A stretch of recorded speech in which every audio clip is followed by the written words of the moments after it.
my sheets, running out of air in tight and claustrophobic surroundings.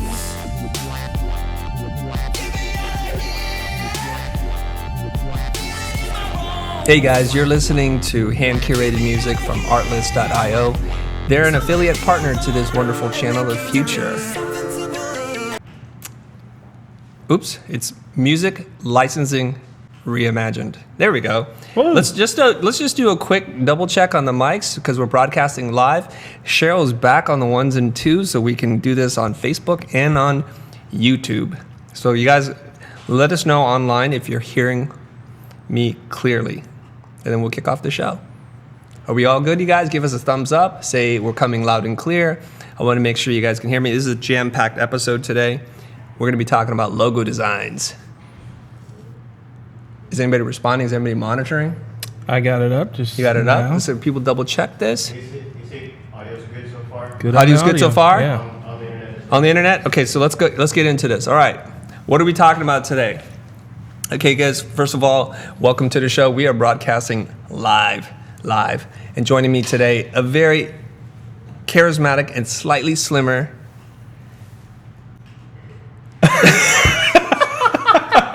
I can only do the build-up for as long as I can do it. You're right. It is the man, the myth, the legend, Mr. Ben Burns. Burns, you didn't do the hand gesture. Oh, yeah, sorry. So let's do that one more time. Take two. The man, the myth, the legend, Mr. Ben Burns. Is that good? Is that good? Yeah, we can do this.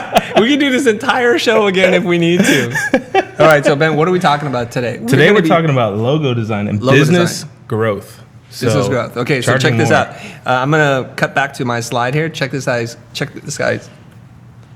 Here we go. We're gonna talk to you guys about how you can increase your logo fees Okay, I think we need to like ground by ourselves. 100x. Nope. I'm gonna get into it right now. Okay. 100 times. Okay. Let's talk about this a little bit. There are people who are reaching out to us on the internet who are saying, I'm charging $25 for a logo.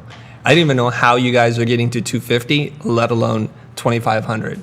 So we're going to talk about today about what you have to do to get you to go from a $25 logo to a $2,500 logo. And the way we're going to frame this conversation is we're not going to talk about all the business stuff that you have to do because there's lots that you have to do there. I'm just noticing a pretty big gap in quality. And we're going to talk a lot about aesthetics, and we're going to do a little bit of this live. We got this wonderful setup. Cheryl, show the good people the awesome overhead setup that we got over here. Check this thing out, you guys. This thing's a beast. Look at this. These guys are like super pro. Look at that. We have an overhead thing. I can sit here. I can do some drawings.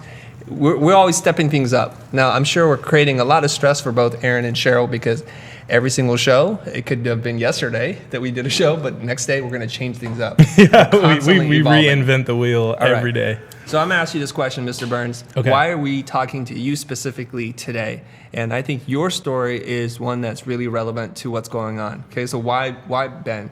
And people watch the episode where I talked to you. It wasn't so much an interview, it was a conversation. People think automatically when you have two people facing each other that it's an interview. Right. I wasn't interviewing you. I was just asking you lots of questions. We're having a conversation.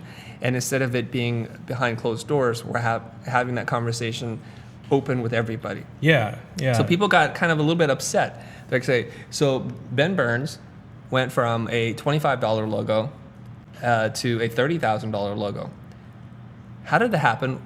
What are the steps? And is that even possible? Can we get the slide, Cheryl? I worked hard on these slides, you guys. There we are.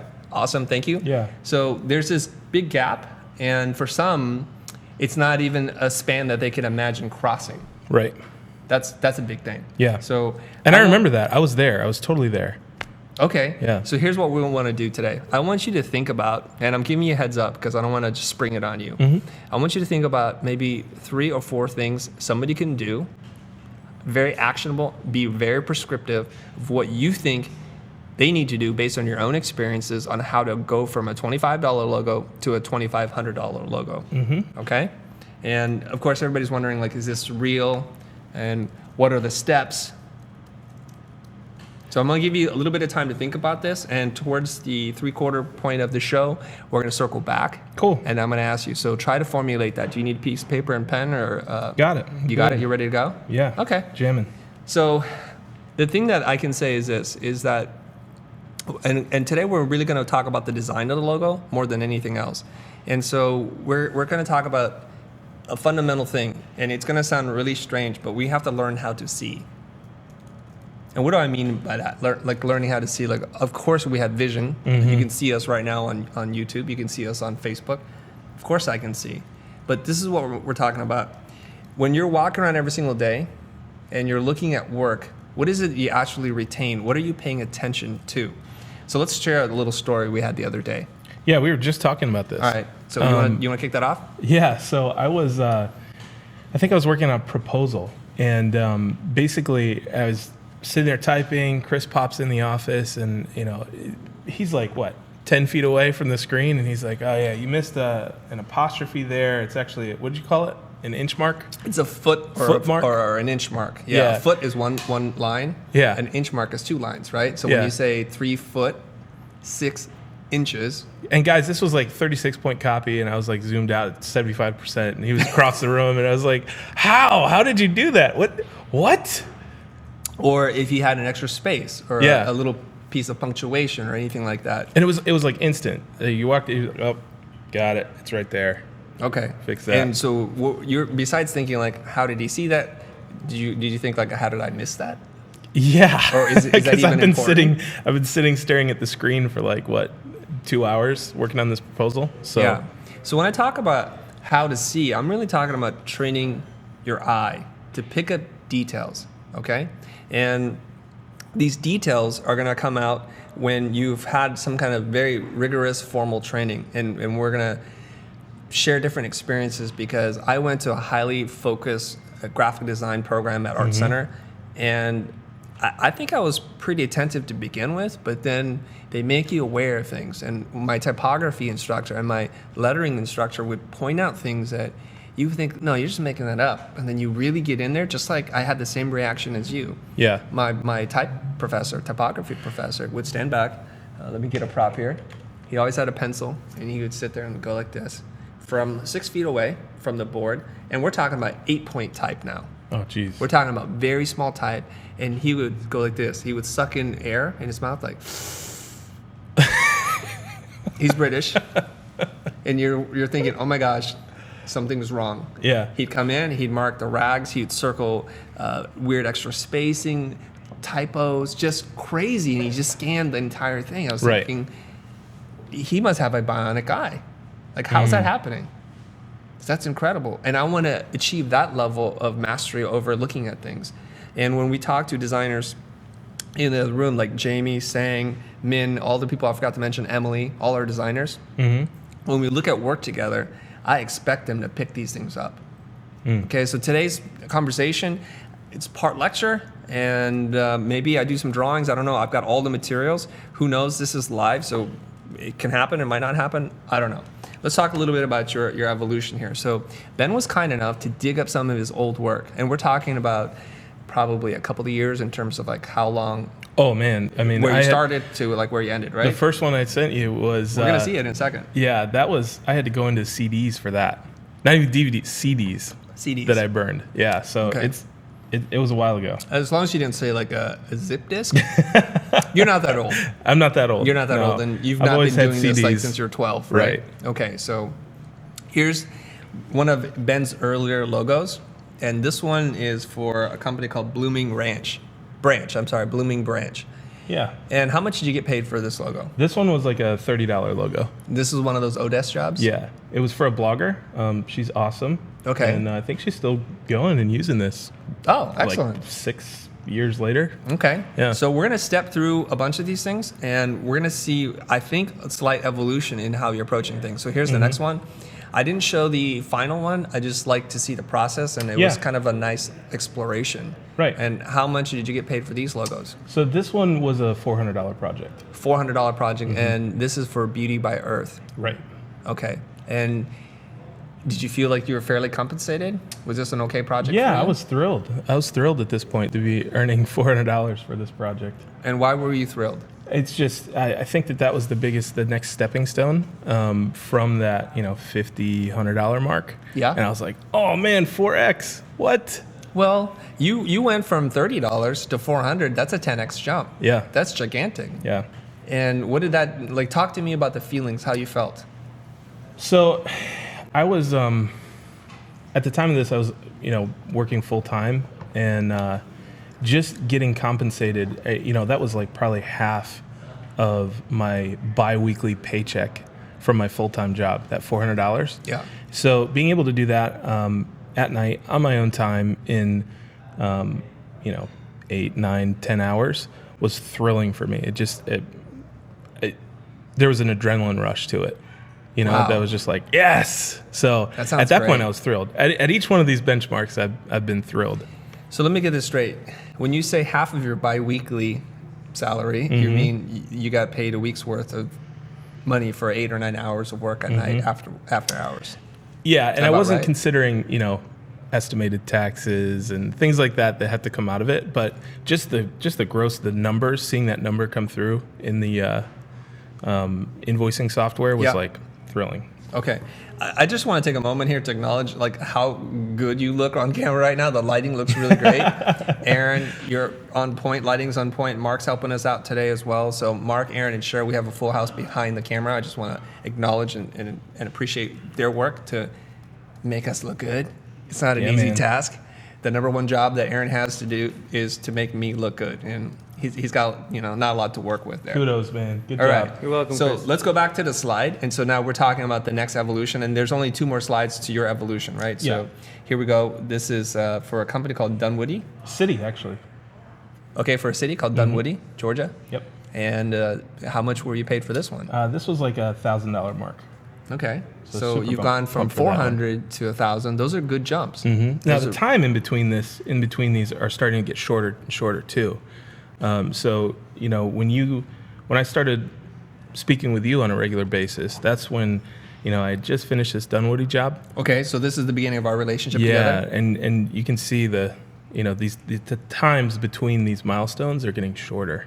Okay. Now, we don't have the $30,000 logo that Ben did. He can't share Unfortunately. that just yet. Right. He will be able to share it at some point, but we're going to look at it. And I'm not sure if you guys are noticing anything, so go ahead and make some comments down below. Tell us if you're seeing an evolution in terms of the aesthetics or the kinds of clients he's getting. I can see certain things. Yeah. Okay. And Ben, that you job- can talk about that as well. That job was actually brokered through an agency, so I was brought in on more of a freelance basis. A design than an actual agency? direct to client. Yeah, it was Okay. it was an advertising agency. Oh, an ad agency. Yeah. And all right. That's small cool. small shop. Yeah. All right, small shop. Okay, and here's the last one in your series, number 4. Let's look at this. This is for the Bermuda Pie Company. Mm-hmm. And this guy is actually a fan of the show. And I've Funny not enough. seen this before. I want to stay on this for a little bit. I'm gonna look Okay. at this. It's got a lot of things working for it.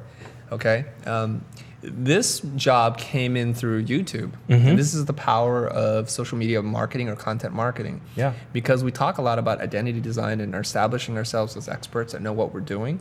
People will reach out to us, and this person reached out to me, and it's too small for us to take on. Mm-hmm. So how much was this job? So this portion of the job was like about 3,000. 3,000. So it's Mm-hmm. similar to the Dunwoody. That was 3,000. No, that was No, that was 1,000. 1,000. Yeah, I'm so sorry. this is 3x. Whew. So okay, so each time you're jumping 3x, if not more. Mm-hmm. Okay, so now this is a $3,000 logo, and this is part of the power of the network, you guys. Mm-hmm. And this is I want to take a slight detour and talk a little bit about the business of design. There are jobs that we're going to get, and we're not going to be able to do. Yeah. Okay, so let's talk about that a little bit. What are my options if a job or a client comes calling and saying, we have an opportunity, we'd like to talk to you, and I quickly realize that the budget is not where we want it to be. Now, some of you guys are probably going to scratch your head and you're going to say, well, what do you mean? You already know the budget's not where you want it to be. And because internally, I already know what the minimum level of engagement is. And we've talked about this before, your MLE, okay? Not going to do too deep of a dive on the business part, but I already know that a client coming in has to have in the ballpark of about $100,000 so that in order for us to work with them. If they don't have that kind of money, we just can't take it on.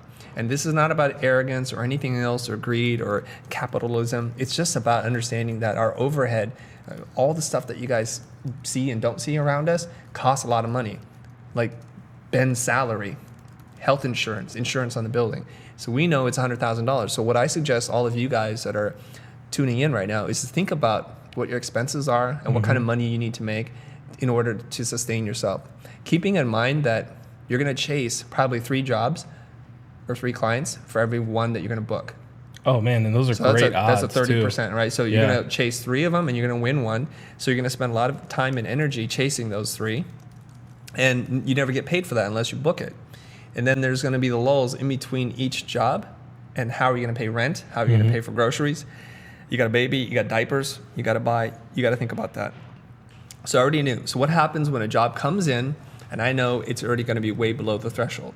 Okay, so chances are if a client's reaching out to me directly via YouTube, that they're probably not going to be able to afford us. Right. I just get that feeling. Now that's changing because clients are reaching out to us through YouTube, but actually they just pick up the phone and call us. Yeah. They're big businesses. They're going to reach out that way. Right. Okay.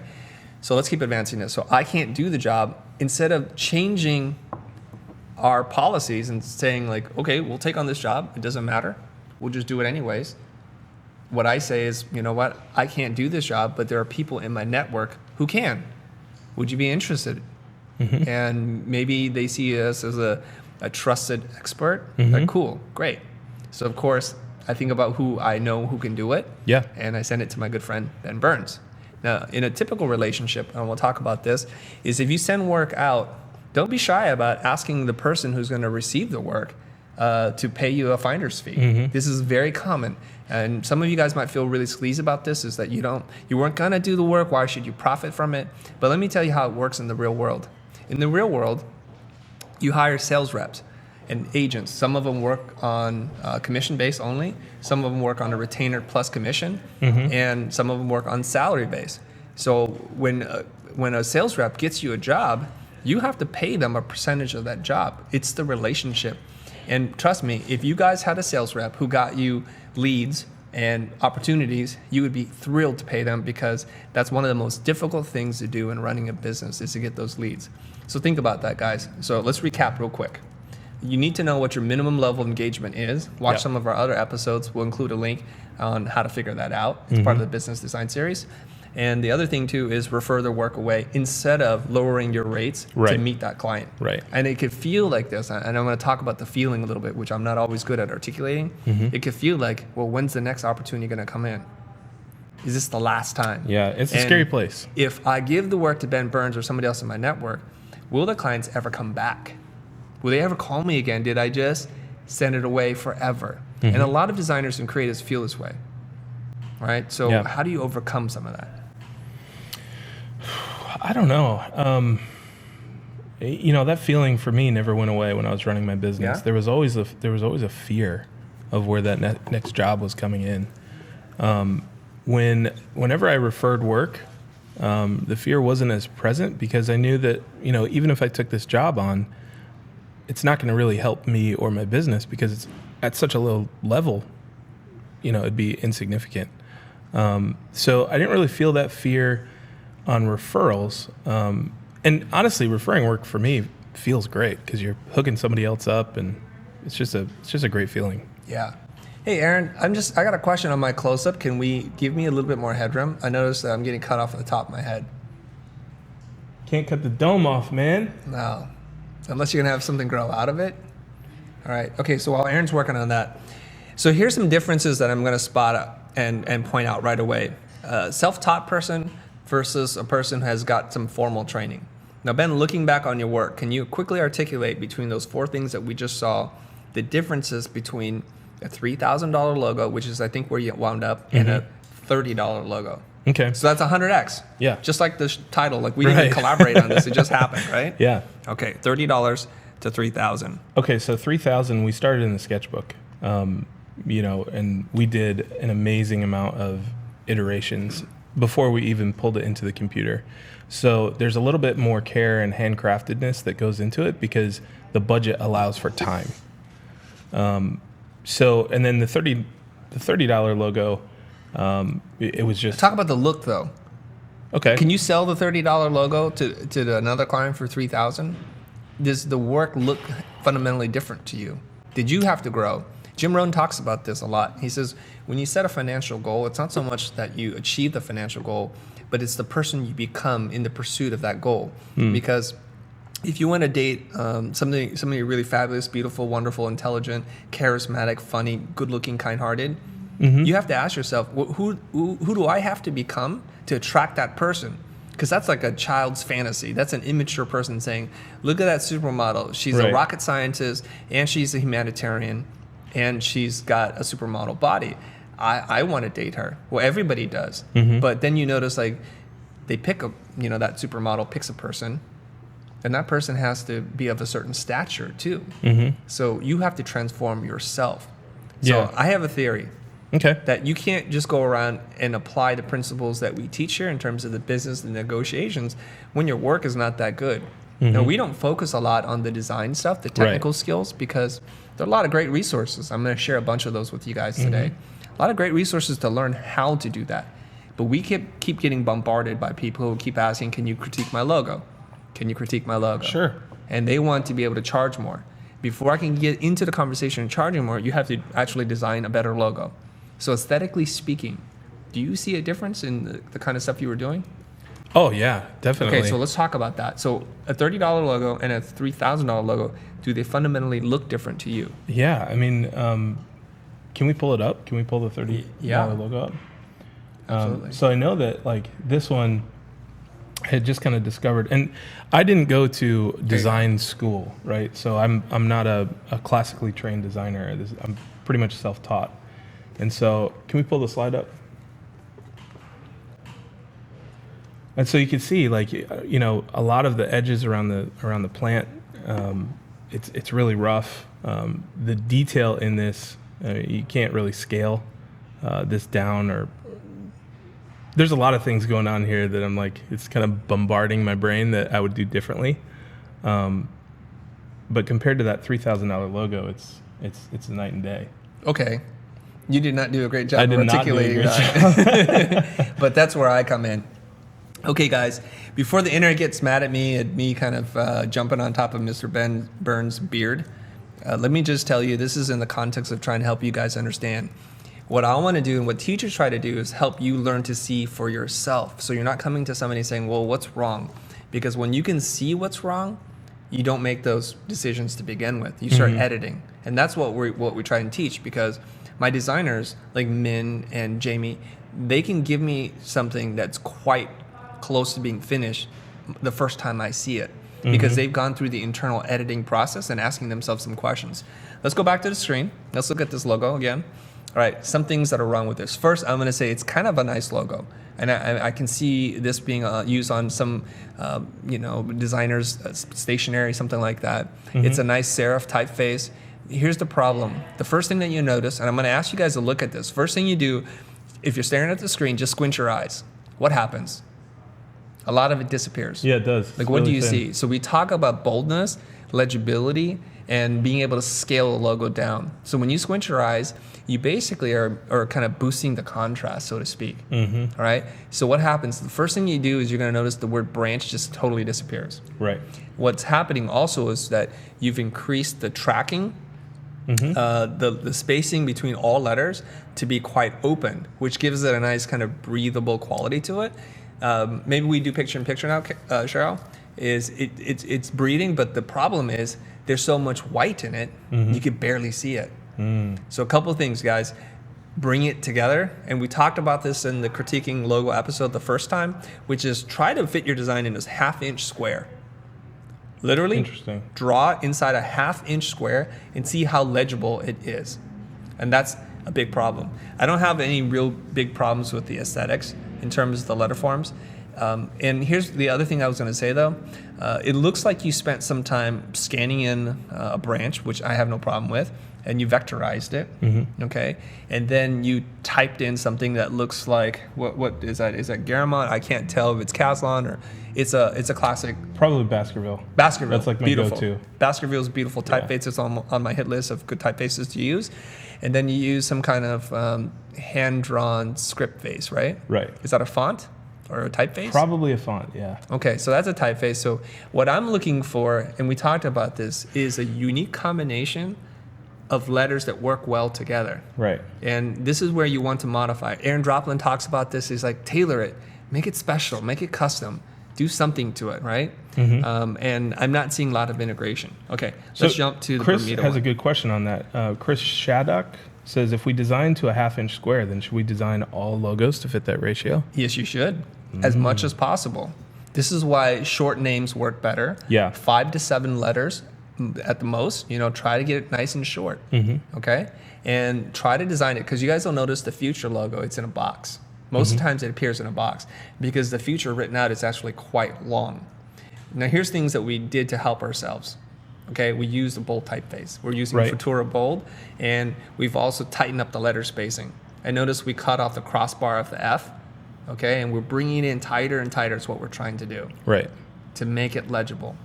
That's key. Let's look at the Bermuda Pi logo now. Let's jump forward. Now we're going literally from a $30 logo to a $3,000 logo. All right. Now you notice here, what did Ben do differently? He put this in a square. It fits nicely inside of a square on a circle, and there are forms that are repeating, which is really critical. This is the thing that I want you guys to think about, and I'm going to show you designs on grids, and you'll see. So first of all, there's an invisible circle. Thank you, Shara. Good cut there. Invisible circle, the baseline of the estimated or established, in 2016, and the top of the cap height line of company. So there's an invisible circle that you really can't see, but you know it's there. You feel that. Right. Okay. And then there's 3 repeating forms in there. You see the pi, it's another circle. You see the word P of pi, it's a circle. Yep. And Bermuda is another circle. When you see repetition like that, it feels like there's a plan, there's order to this thing. Okay? And the weights of the font, like you made the puzzle pieces fit well together. There's very little wasted space in here, and that's what makes for a good mark. Okay? And I'm sure people watching are going to say some of the thicks and thins and some of your strokes are a little bit off, but I think it's a really nice logo, and I like the hand stippling effect that you did there. Did somebody go in and actually do that? Can we go back, punch into the shot? Yeah. Bermuda Pi logo? Yeah, Thank you. so I took the sketch and vectorized it, and we went through a couple of rounds of revisions, and that's when I brought in Mark, and Mark helped out with the Mark's interning for stippling. us now. Yeah. That Mark? Yeah. Okay, cool. So he helped it, with the stippling and Yeah. some of the more like that little curly Q on the A. He kind of smoothed that out a little bit. Yeah. Now, you guys can't see a pointer here, so I want to stay on the slide. I don't want you to look at this. There are some weights here that are not even. Okay, if you took a brush lettering class, you'll notice that there is an emphasis on a particular diagonal. Okay, and we're going to show you guys a video on this in a little bit. So the thicks and thins have, like, the top of the letter form, like the E, the top of the E, that should be thinner. Oh. That should be the thickest part of the stroke. Okay. Yeah. And it's not consistent. The weights, and this is where the E is the thickest, and you see that it gets kind of inconsistent as you go. The M and the U are a little bit thinner, and the D needs to be thicker. So this is when I talk about learning how to see. These things become quite obvious to me. Right. The top of the counter of the D, right, and the counter is the round form, and it's the thing in the center. That should have been thinner too. It should have gone thick in the midsection. It tapers into a thinner stroke, and it gets thicker as it touches the vertical stem. Okay, I'm probably messing up some of my typography language here. Okay, you guys get that? All right, and I also like this ligature. Ligature is like when 2 letters connect. So in this case, and in a very common thing, it's usually the letter F and the I. The crossbar of the F becomes the part of the I. They connect, right? Or the serifs touch. Now, you connected the A to the dot of the I, and it's kind of a nice way to finish that off and bring it back into the letter forms. All right, so well done. So you can see there's a level of sophistication now that Mr. Burns has gone in the span of whatever number of years. You went from doing a $30 logo versus a $3,000 logo. So you guys that are watching this at home, okay, this is what I'm talking about in terms of training. As much as I might go and rally against this idea that schools are not providing the value that they need to, there is a place for formal training, okay?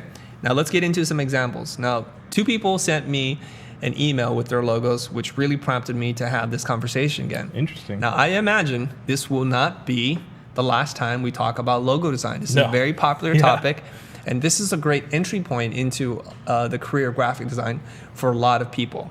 Okay? Right. Because we see letter forms all day long, and we can sketch a little bit.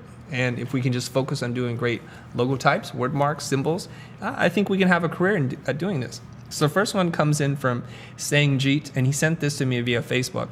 You guys, rarely do I respond to these things, and I will not respond to them on off hours. On hours or when we're live, okay? And the reason is we get a lot of stuff from you guys. So sifting through it, sometimes it's a little overwhelming. Yes, and remembering where it came from. I had to dig through a bunch of different accounts to find this. So this is Sanjeet, and here are his logos for Sabay Street, okay? And he did a screen capture, and he sent this to me instead of sending me the link or something like that, but that works for me.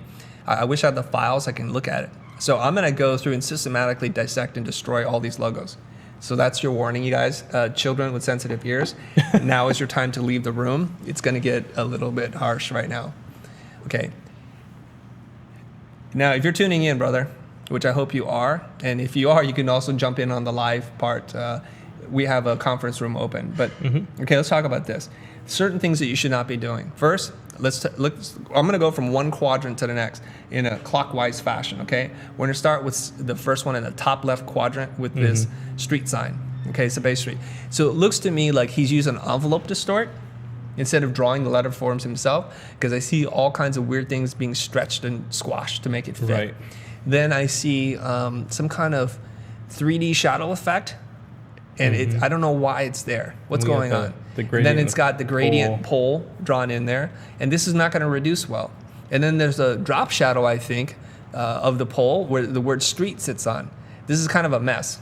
When we're talking about puzzle pieces coming together, this is not it. But this is okay, because this is his first exploration, okay? Now we move to the right. So this is a top right quadrant right now. So this is kind of like a brush script typeface. Yeah. And on the surface, it seems okay. But what he's doing is he's having Sabay shared, like the B is shared twice, and it doesn't read quite clearly. So this is the thing. Legibility is really important. You don't want to design a logo for a client and then have people mispronounce the name. Like, you know that company, Rucka? Right. I don't know how to say that company's name because it's RVCA, Right. And there's a lot of debate, all right? And it's confusing to me. Yeah. And so am I supposed to say RVCA or is it RUCA? And some people say it's Rucka, dude. Yeah. So that's a confusing mark, all right? Now, I'm sure all the surfers are going to come out and hate me right now, so it's cool. I warned you. All right, so I also don't like this horizon line kind of split between the top kind of purplish grape tone and then the lighter blue. I don't like typefaces or logos that are drawn with outlines, generally speaking.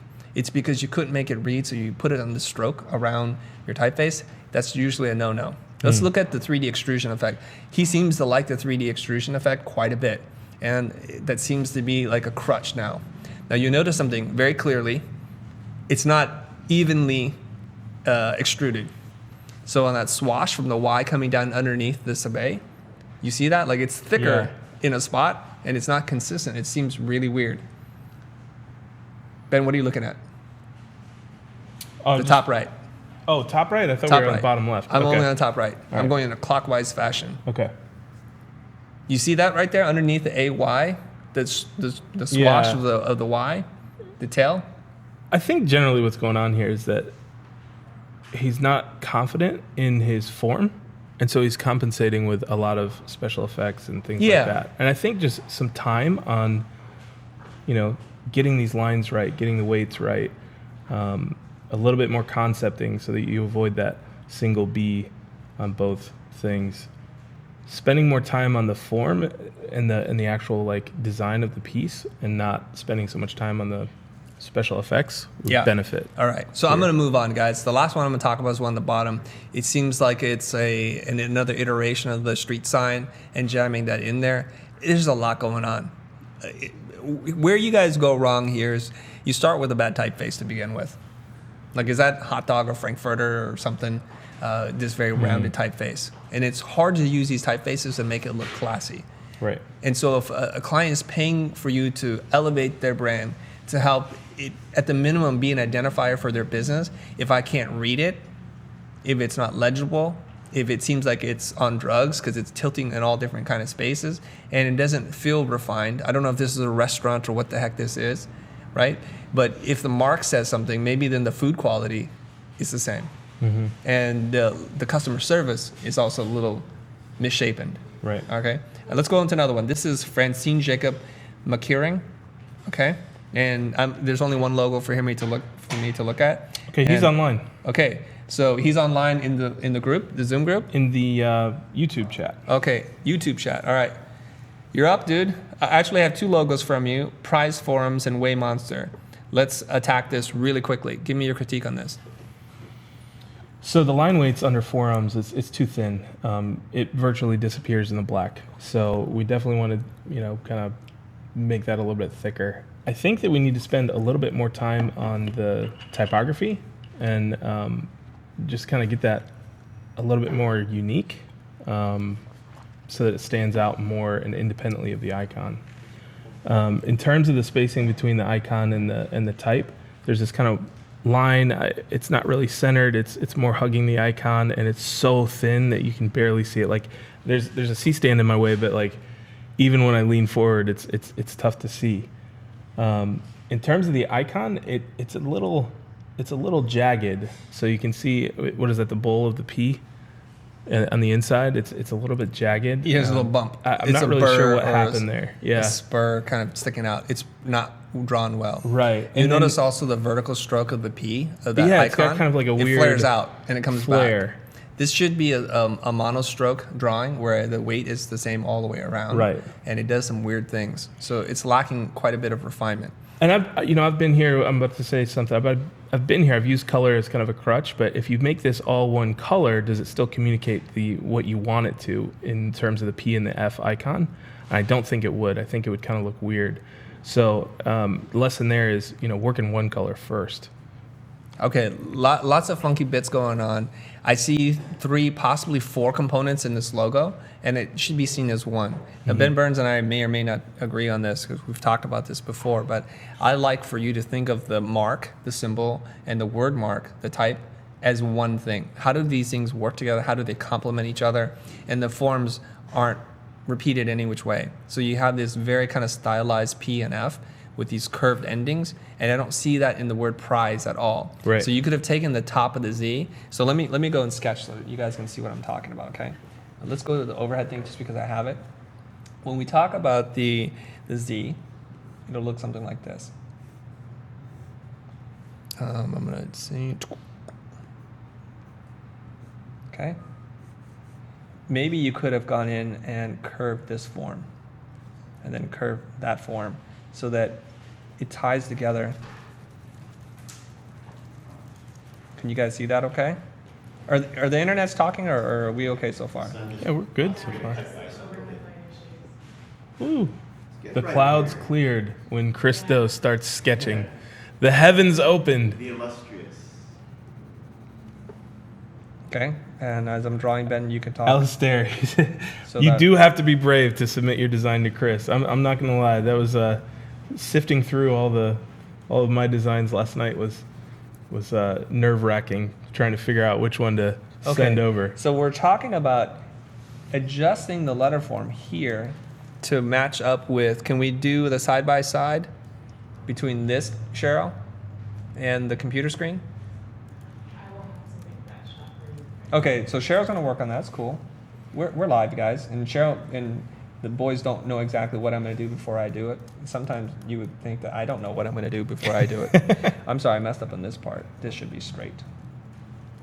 So that gives me an opportunity to fix that before the internet goes crazy on me. So you can see that there's a bow in this thing. I need to straighten that up.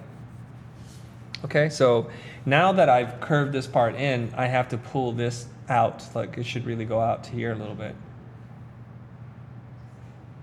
So that looks balanced. Okay. Now we're talking about repetition of form. So if I draw a box, let's pretend that that's a square. And this curve exists. it should be part of a larger curve. So a circle. And then what we want to do is we want to repeat those forms whenever we can to tie things together. Internet, our exposure is okay or not? Yeah, everybody's liking it. All right, cool. My hand's getting dirty.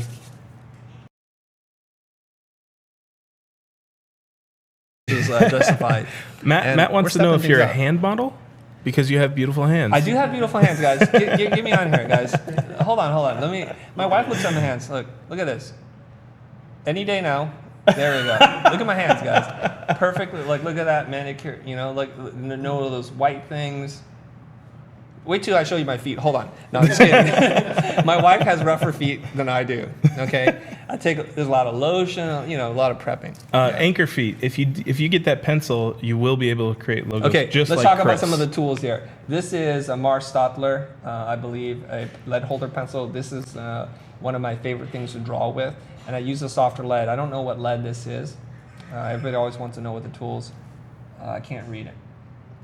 I'm going to say it's probably a B. It looks like a B, and the hardness of the lead. And the reason why I like something that's soft is because it allows me to lay down a lot of graphite quickly, and that's the key. I don't want to sit there and draw with a mechanical pencil. A mechanical pencil puts a line down like this, and it's very hard to like shape things. Because I've often talked about this, where you don't want to work with outlines, you want to work with shapes. Okay, so that's why you see me start to sketch in. And I start to color, you know, that kind of stuff. Then I build it out. Okay? All right, since this is live, I mean, I really want to cover a lot of ground here, but we could go a little long, you guys. This one could be a beast of an episode. Let's see what happens. Okay. And I want to reward the people who are hanging in there, and we're going to get to your questions and comments, okay? A lot of people feel bad for your wife. Why is that? Saying that Don't you feel bad have for my wife. smoother hands than she. Look, I'll tell you something. Okay, stay on this shot here. I was working at an ad agency, and I was scanning some things in on the flatbed scanner. Yeah. And I was reaching back behind this little pony wall. It's a half-height wall, right? I was reaching behind. So somebody's walking by the office and see my hands over there. They think it's a woman's hand. They start talking to me like I'm Sarah or somebody. And they turn and they look at me like, oh my God, I'm so sorry. I'm like, it's okay. I don't have hair in my fingers. It's just the way it is. There are some benefits to being a smooth Asian. We're very aerodynamic, okay, in all facets. Have very little body hair. Okay, hey, too guys, much information. we are not doing logo critique today. We did critique some logos. No, but we are. We'll do it. We're not gonna do any submissions today. No, we're gonna do it. We're doing submissions. It. Okay, I'm calling an audible. We are going to do it. The people that are in the Zoom conference room, we're gonna take you first. Oh, okay. So I'm gonna tell people how to get on there in 1 second. Okay, Gotcha. 1 second, you guys. Ben Burns, you'll share the link in a little bit. Yes. Oh, I'm sorry. So here's the Whey monster. We are critiquing logos. It just happens to be these are the ones I got prior to this call. So here again, I think what's happening here is that we don't have the training yet to work with the letterforms, so we feel like we got to draw something else. Because I'm not seeing a lot of consideration and customization in the word mark itself. And hopefully, Rachel Elner, I've done a good job this time of using the correct terms from Type Ed, because there are the type police looking at me and watching the show. Yeah. And granted, I do not spend a lot of time focusing on all the terminology, okay? It's been some time since I've sat down to design a logo, personally, okay? So this is Whey Monster. I see some dumbbells or, what is that called? The bar and the weights on the side? It's not a barbell. Okay, thank you, workout guy. So we also see Whey Monster and the W and the M. And again, now these forms are really sharp and jagged. They don't read that well, okay? So let's zoom in on that. You notice that there's a very thin stroke separating the W and the M. Imagine that scaled down, squint your eyes again, you lose that. So think about shapes, guys, not lines. The same thing with the barbell, the weights that are being stacked. And I'm not used to seeing a barbell that looks like that. So it takes a while for me to read the form. It could be misread as like two light bulbs jamming together. I just got it. Yeah, you can see it now, right? Yeah, it's kind of like one of those weird deadlift. Yeah, I don't know what it is. All right, so let's move on. So let's talk about drawing letter forms, guys, and I have a surprise for you today. All right, so here's some terminology that you're going to need to learn and some concepts that you're going to need to learn as you're getting, supplementing your self-taught education. So this is where I'm going to recommend you guys pick up a typography and lettering book and learn some of the basic principles, okay? Now we're going to look at this. typically an X height is defined as the top straight edge of the letter X and the baseline of the X, okay? And that's what an X height is. It's the only letter in the alphabet that sits both on that top line and the baseline, okay? Now, any of the letter forms that have a curved shape, like the top of the A, the B, the C, and the D, and the E, you're gonna see that it overshoots the X height just by a little bit because it needs to optically do that. Otherwise, it feels like it's not complete, like it's too small. That's the technical term for that, overshoot? Overshoot. You gotta overshoot the X height. You gotta overshoot the baseline, okay? So maybe some of you guys didn't know that. I'm Hopefully so learning lots right of you now. guys. Okay, cool. All right, so that's one thing. Here's the next thing. And I'll talk a little bit about where these slides came from. Okay, now you notice if you blow up the letter X by, if it's a typeface that's expertly designed, you notice that the diagonals are offset. They do Weird. not line up because when you scale it down optically, that's what has to happen. I'm gonna go over a couple more letters, the S and the W. Here's the S. And you're seeing the open counter is smaller at the top than the bottom counter. So if you flip this S upside down, it will Looks look weird. off balance. I've noticed that, but I never knew why. So you're not going to draw the letter S the same. It's not symmetrical, okay? It doesn't have the same amount of space, so you're going to cheat that up. So knowing these kinds of things, when you go and draw your own letter forms, you're going to be sensitive to this. Okay, now all you guys that are drawing brush scripts and doing your S's, you probably have screwed it up if you didn't know this, okay? Lastly, let's look at the W. Okay, what is called inkwells, the tip of the W has to be cheated over to the right so that it doesn't close up on you. I really noticed this in heavy fonts. Of course, Like, you're going to our- notice them there. So let's zoom in. You'll see now. Look, I hate it. I don't know why, but I really don't like that. don't like what? Just the inkwells. I feel like it just needs to go straight down. So this is where your typography training is going to perhaps bite you in the butt. Yeah. I recently watched an Aaron Dropland video where it's like, I hate it, I want to change it. So he changes it. And optically, it looks a little funky. Okay, when you scale it down, you're going to have some problems with printing. All right? We have Anyways. Will Patterson in the audience. What's up, Will? Yeah, we're going to talk to Will in a little bit because save it for the drum roll. I know we're approaching like an hour pretty soon here, but we're going to keep going. We have an announcement to make that involves Will too. So where did I get this from? I got this, and believe it or not, you guys, full screen, please. We're starting a design master course with Nils Lindstrom, who is my lettering professor from Art Center. Okay, and that's where I got the slides from. I'm gonna play a little taste of that, guys, a little tease. Give me 1 second. This guy's If I can find it. amazing. I mean, when he was in the office, I don't think my jaw ever came up off the floor. I was just amazed the whole time. Okay, give me 1 second. Why don't, Ben, you talk for a little bit and buy me some time? All right, That's what let a me pro- take a couple questions real Go ahead. quick. Great books for typography. Chris, that seems like a you question. Stop Stealing Sheep and Learn How Type Works, written by Eric Spiekerman. Boom, there you go. Okay, I'm gonna play a video with audio, so I'm gonna turn the audio down a little bit here, and you guys tell me if I need to. Can you cut to my screen, please? I'm gonna try to put this on the right screen. Yeah. Hopefully we get this to work. Somebody Okay. says inkwells are not meant to be visible. Okay, here we go. I'm gonna hit play, and this is from a new course we're working on. We're still The editing. old-style letter forms Can you hear take it their okay? rationale from the Latin alphabet, and that they were using a flat-tipped nibbed pen. Whether you're using a Chisel pen or a chisel point, you naturally approach the page at a 23-degree angle, right here. That's the magic number right there. Now, 23 degrees in artist math is really half of 45. It's easier to say 23 degrees than it is 22 and a half, but it's really half of a 45-degree angle. Everybody knows what that is, and you can guesstimate what 23 degrees is. But what you want to do is you position your chisel point pen so that the tip of the pen is kissing the X height line. And that allows you to overshoot as you move up that direction and around, like that. So you get your overshoot in place. And I don't think my chalk is wide enough here. There we go. And we overshoot the base a little bit. Come back and we draw the lobe. This is the bowl of the A. The B is an ascender, so we'll pull that about right here. Notice this nifty little spur that naturally occurs if you keep your pen held at 23 degrees. There are many, many typefaces out on the market today that still have that spur. It's an artifact from the hand-drawn letter form.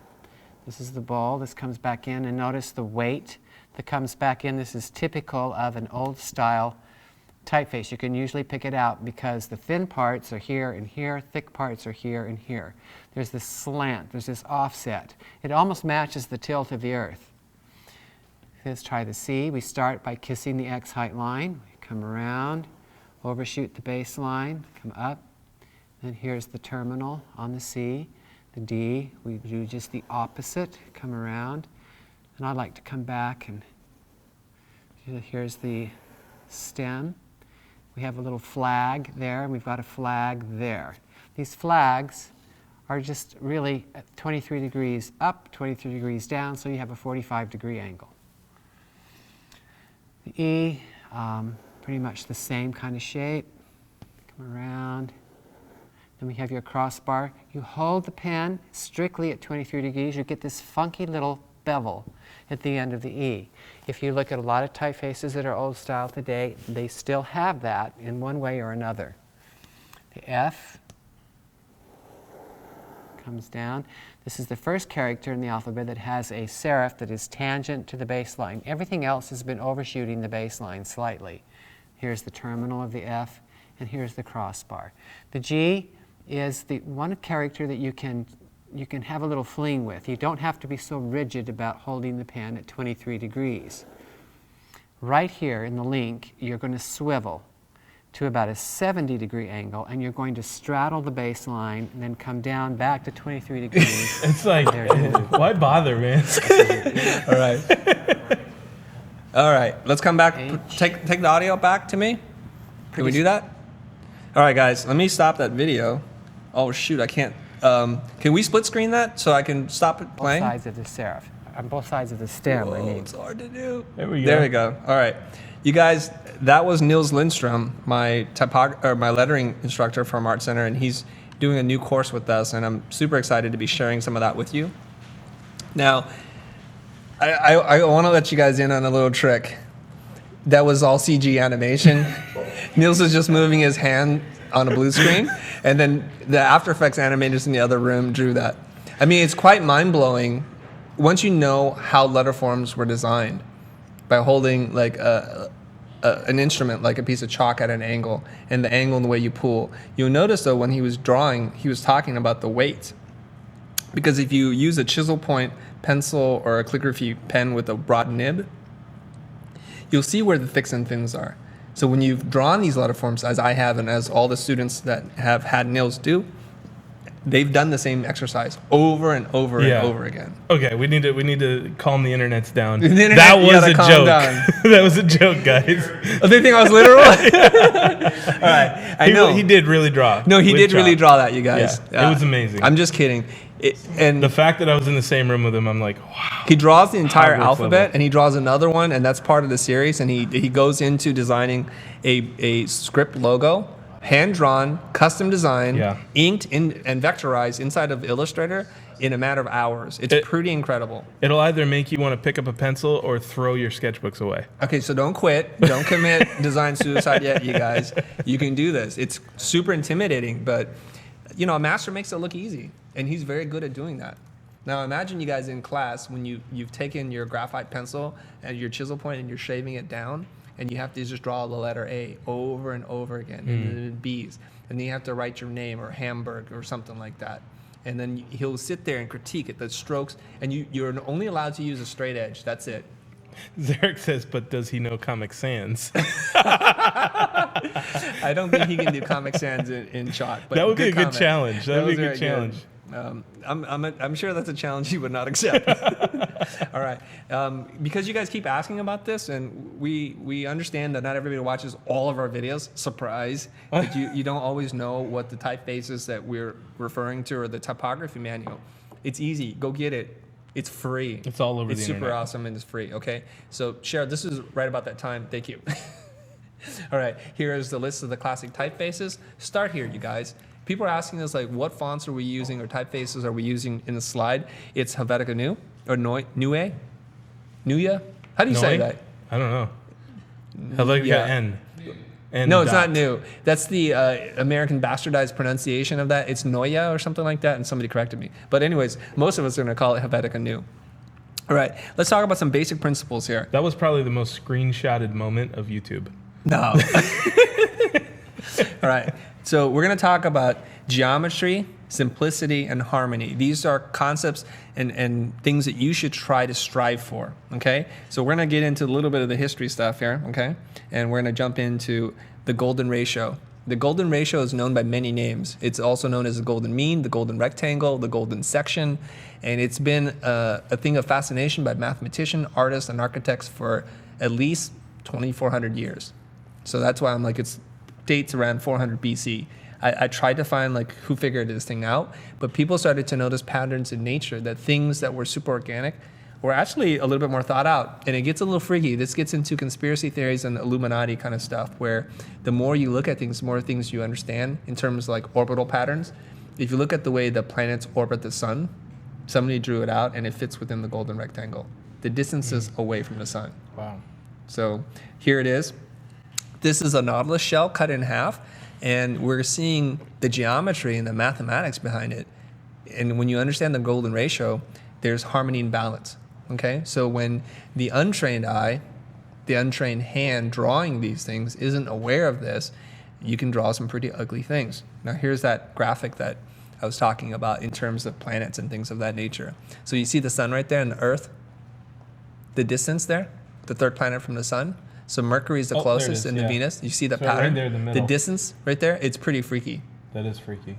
Is that crazy? Wow. Right. So take a moment and take that in, you guys. So I was planning to draw a golden rectangle for you guys, and I was going to use Adobe Illustrator.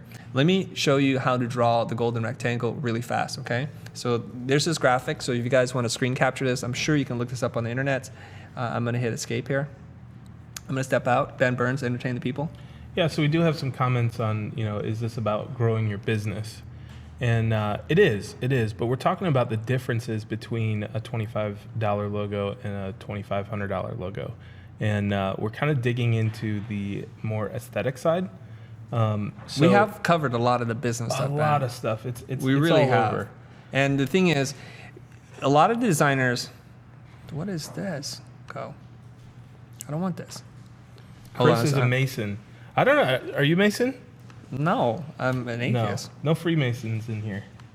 Start Will new. Patterson, Harmony of Nature. Absolutely, man. It's really amazing. Dude, what is going on with Adobe Illustrator right now? I just want a new document. It won't even let me do it. Ardra, I'm sorry you're upset. Why is he upset? He wants to know the business stuff. It's all over our channel. Like, Okay, seriously, no, it's hold all on, over. hold on. I'm all about customer satisfaction, and I can't get Adobe Illustrator to work, guys. So I'm going to step out of this for a minute, okay?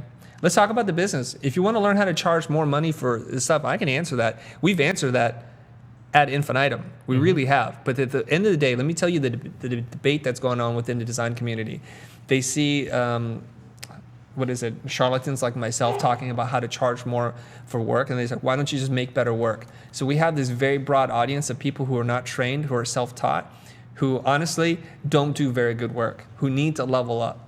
And so I can sit here and teach you all the business negotiations, positioning, messaging, how to talk to the client, all that kind of stuff, how to build a great estimate. But at the end of the day, you still have to produce really great work. The assumption has been for quite some time that you already do amazing work. But then I've been Right. seeing the work and it's not amazing, sadly, okay? So if he wants to follow up something with a very specific question, I will answer it, Cool. specifically for him. Ardra A, do you have a specific question? What do you want to know about how to charge more for a logo? Now this is interesting. If somebody wants to shine a little light on the blind logo, I think that would make a great piece of content. Good story to tell. I'll tell that story right now. Oh, okay. Oh, yeah. Go for it. Let me close this thing down because it's bugging me. I don't want free assets. God. All right, let me bring up my slide deck here. Christo versus Adobe, round one. Okay. Anyways, you guys can read this description. Come back to me, Cheryl. I'm gonna talk to you guys a little bit about the blind logo. And the blind logo, the one we're talking about, is the black letter often referred to as Gothic or right the black letter. Yeah. I've struggled with trying to draw a black letter thing because I want a very kind of classic old vibe to it. I want to feel that you've uncovered a company that's been in existence for a really long time, which in fact we have. This is our 22nd year in running the business continuously. That's 22. 22 years. 22 years, guys. Company was founded in 1995 in December, and I don't know if I can do this. Ben's going to try to turn the. There we go. It looks something like that. There Good it job, Ben. is. Thinking on your feet. Yeah. Nothing got unplugged. Nothing was broken. Woo. And we tried to draw this. I hired a designer to help me draw it, and it didn't go so well. I redrew it, and then I hired another designer to redraw it. And I was just sitting there thinking, my gosh, this is not looking the way it's supposed to look. The form, the flow, and all that kind of stuff is not right. Mm-hmm. So I thought, like, you know what? I need to bring in a pro. Who do you think I called? Yeah, I could guess. Okay, I'm going to tell you. This is not a setup here. I called my professor from Art Center, Nils Lindstrom. I said, the Nils, guy that we just saw. the guy we just saw. Man. And I called him up and I said, you know, how much would it cost for you to draw this logo for me? And I want to do this black letter thing. He goes, oh, I can do that. So we came to terms, and he charged me a reasonable fee. He designed it like probably in a split second and gave it to us, and it's beautiful and I love it. Oh, that's not the right one though. Is the B there? That don't mean anything to me. There it is. Beautiful. Yeah, Throw yeah, it in. bring it in. Aaron, awesome job, dude. Dude. Yeah, there we go. The whole Now, there we crew. go. Look at this, you guys. Hold on. Go wide on me, because look at all this black and white stuff that's in the frame. See It's so cool. See the raw? Super into it. Oh, hold on. There it is. You guys see that? Blind 95. Do you want me to just put the shirt on? No. You're tearing us apart, dude. Are you kidding me? Like Hulk All right. mode. You see, so right here, this logo was designed by Nils Lindstrom, and we've got a beautiful logo, and that's the Yeah. story behind the blind logo. All right. I have If a you- question about the T-shirt. Go ahead. What does the THW mean? What THW? WHT? Is that what you're talking about? The WHT? Yeah. Yeah. It's an abbreviation for white. When we have a gold print, it's GLD for gold, I think, and whatever other colors. Okay. I We think have- silver is something I can't remember. So, okay, let me explain this. Now my hand model, face model, guys. Do you want me to hold it? No, you what? I will hold it. No, hold on. Okay. In Hold the on. meantime, they Go ahead. want to know how much you get charged for this. Are you comfortable with that? Yeah, I'll tell you right now. Okay. For a fee.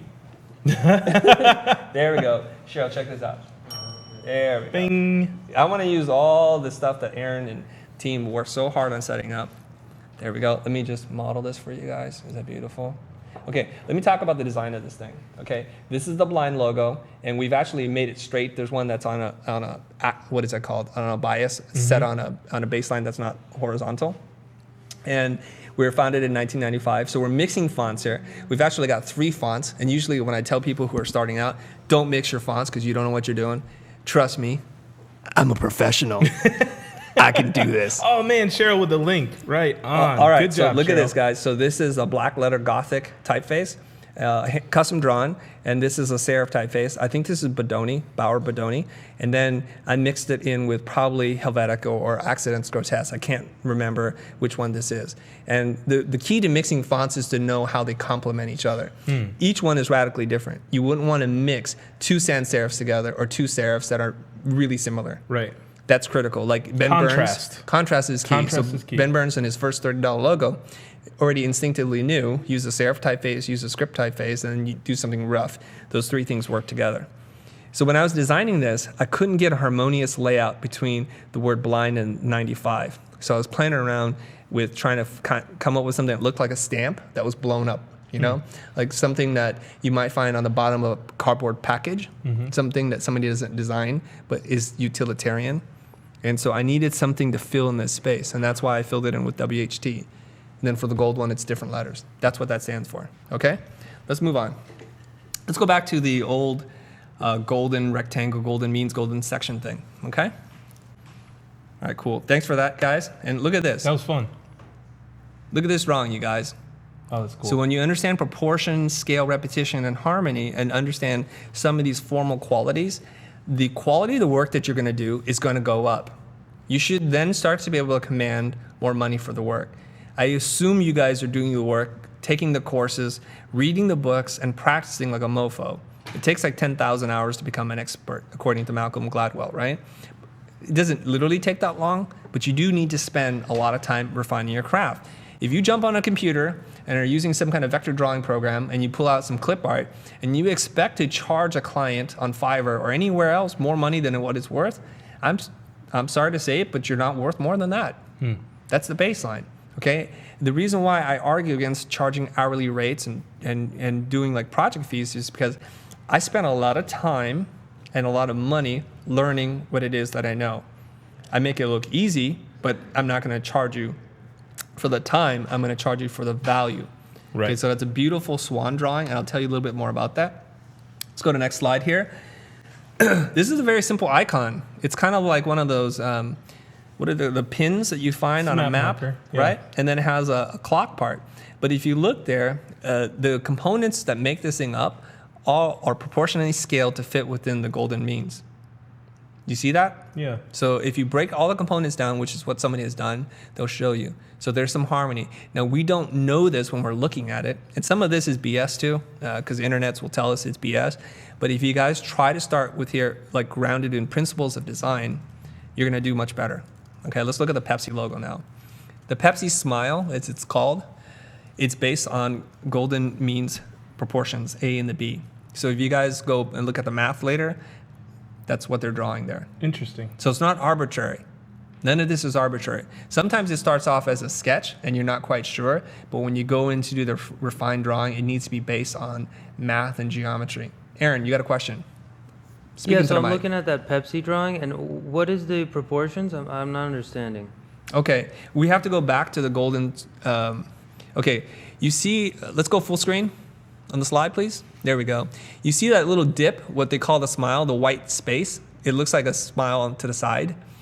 The ratio between the way that arc was drawn is relative to the outside circle. Those two things, units of measure, the diameter of the A and the B are in proportion to the golden section. There's a magical number, a ratio, okay? It's like, I have the number here. Let me step into the deck. 1 second, guys. Ben? Adrian Sampson asks, so the golden ratio is not BS. I'm gonna facepalm that. Like, we've been talking about this for 10 minutes, man. No, it's not BS. It's awesome. It's amazing. Well, no, I'll tell you why it's BS. Okay. Okay. I'm not saying it's BS for me. I'm obviously not going to bring up stuff and tell you it's stupid and foolhardy and foolish, right? But there are a lot of people who try to reverse engineer a drawing that they like and try to make it make sense with the golden ratio. That's what they're saying. Okay. So the I Apple see. logo, some people are like, oh, let's golden ratio this. And if you guys search up golden ratio, golden section, and you look up the Apple logo, somebody's trying to make it fit in there and it doesn't quite fit in there. It's still beautifully drawn. It's using a lot of geometry and grids, and that's why the proportions are really beautiful. Yeah. Okay? Let's look at a couple more things. And so here you're going to see some grids. You're going to see the inner workings. Now, this is not golden ratio, golden square, golden means, but it's a lot of geometry that's being used here.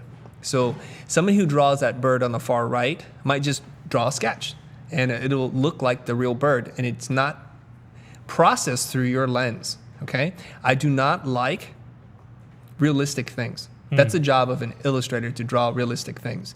A designer should interpret this and to make it more of an icon or a unique thing. And the way to do that is through simplification, Right. removing detail. Okay, I'm gonna show you a couple more. Okay, here's an elephant. Johannes asks, do you always implement the golden ratio? No. And I don't, I hardly ever the answer actually. is no. But here's the thing, once you become aware of it and you start practicing and laying things out with it, you start to kind of get a feel for the proportions, okay? A lot of classical Renaissance painters, they're obsessed with this. They would lay out the golden ratio and use that to drive their composition, right? The objects they would place in the scene would hit the points of the Nautilus curve. But this is where you become aware of it. It's just like I don't always use the grid, but for some time, Right. I used the grid religiously. It's a tool. Well, no, it's not a tool. I don't just think it's a tool. It's a way for you to understand spacing, proportion, rhythm, and harmony. But if you say, okay, for example, if you're playing piano, you play with a metronome because timing is very important. But you notice professional musicians, they're not sitting there playing with a metronome Right. anymore. But I'm pretty sure as a kid, they were sitting there grinding away at that, like my kid is today. He's not keeping time, and that's really important. But once you get a feel for it, once you put in the hours, you don't need it anymore. Right. Like training wheels. Okay? Anyways, here's a fox drawing. really beautiful. It's a jumping fox, right? And it's abstracted, it's simplified, and the arcs and the curves of the thing is really beautiful. To my eye, I can spot somebody who knows how to draw and design a mile away from somebody who doesn't. So if I'm going to pay you $5,000 to draw a logo, it's important that you know how to draw it. Okay?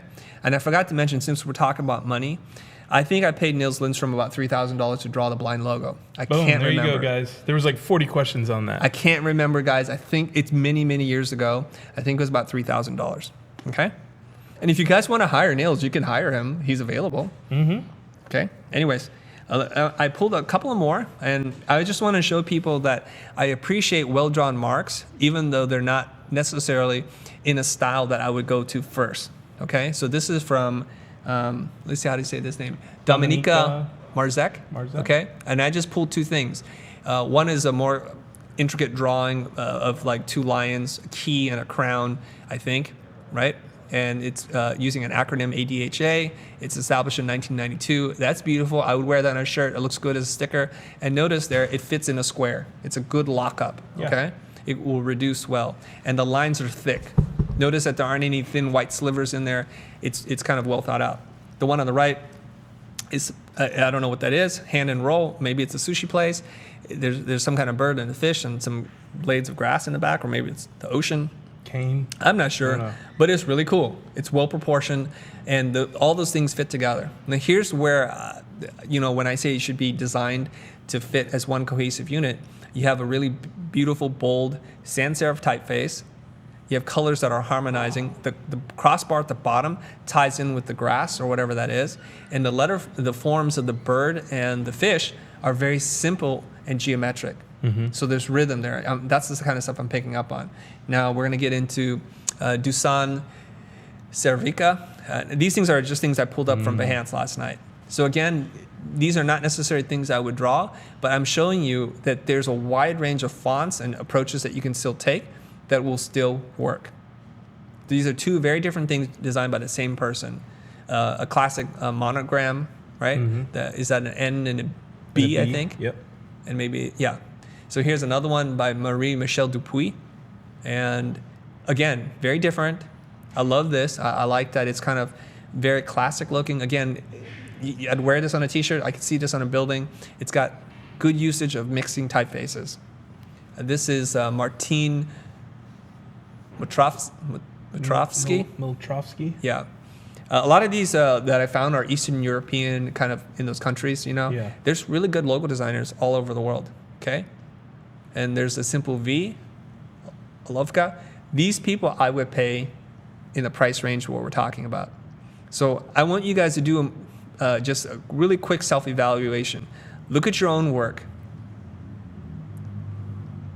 and figure out where you need to take it so it looks like this. Right. Where I'm actually seeking you out and thinking that, you know what, I need to bookmark this, I need to follow you, I need to favorite this, I need to remember who you are, because when I have a logo assignment, I'm going to give it to you.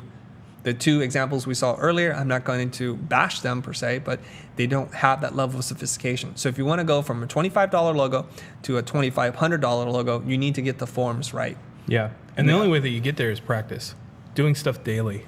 You kind of need to learn this stuff. Yeah. You need to learn it. I've challenged a couple of people on Instagram to do 1 month, 30 days of posting work every single day. Okay, how's that going? Not so well. They're not doing it. That's not going well. Okay. Anyways, let's keep moving on here. I love this logo from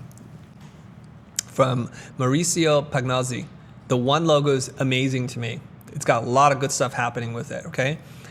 Now, typically, the O's of sans serif typefaces aren't perfect circles, and I think this one might have been modified to be like that. In Futura, it's the closest to being a circle, right? In some faces, it is, but more often than not, it's oval in shape.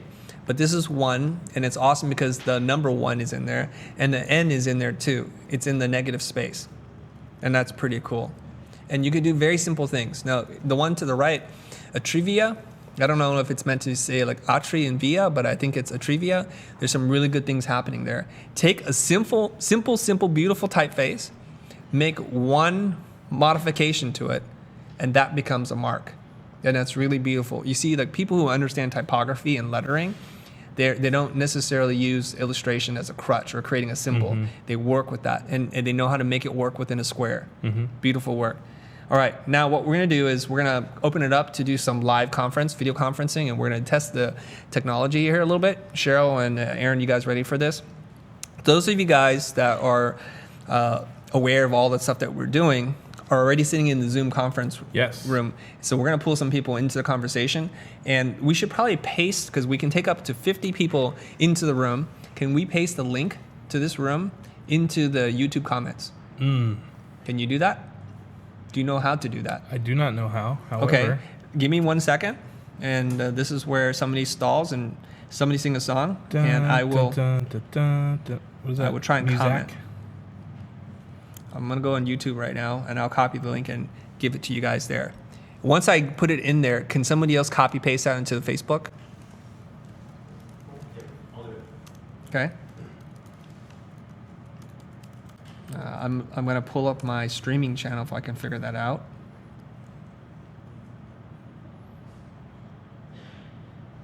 Where is the people are thumbnail? really liking your examples here. A lot of Thank you, people. A lot of talk about the tonsil logo there. Yeah, the tonsil logo, the V. Yeah. That was pretty cool. I have good taste, if I do say so myself. I can't find our own video. I think I need to switch. Let me switch to my account and then see. This is where my teammates kind of come in to fill dead air. So I can focus on finding this, my teammates. Yeah, I'm working on it. Somebody asked me a question. Franz, you want in? We already reviewed your stuff, I thought. But that's cool. We're going to post the link shortly. Here it is. It's about to happen, guys. I finally found our own video. The Cure. You've been the Cure has been cracking me up the whole time. I posted my email to somebody in the chat, and he said, "Thank you for joining my email networking Join link." us on Zoom. There we go. All right. Oops. Remove any web addresses and try again. Oh, hey, isn't it on the Facebook page? It's on the Facebook. Huh? He didn't put you as an admin. Oh, it's okay. It's too complicated. Guys, go to the Facebook page. Hold on. Future is here. I'm gonna switch accounts one more time and see if I can log into the same video. Hold on, it's about to happen, you guys. Okay. Boom, here we go. As admin, I can do that. Yep. I got some admin powers, y'all. All right. So now that you guys have it, we can accept up to 50 people into the Zoom conference room, and we'll talk to you guys there. There are 6 people in there so far. I think Yoonji Jung. I hope I said your name right. I'm sure you didn't. I think you've been in there since the start, since like 9 o'clock this morning. So thank She's you been for in that room. sticking it Okay, out. so we should now review their work, Ben. Cool. I posted the link to Facebook. Thank you. I don't need to do that. Awesome. Okay. I'm gonna pause this video. All right. All right. Can you see? I can see him, and we should cut to his screen, Ben Burns' screen.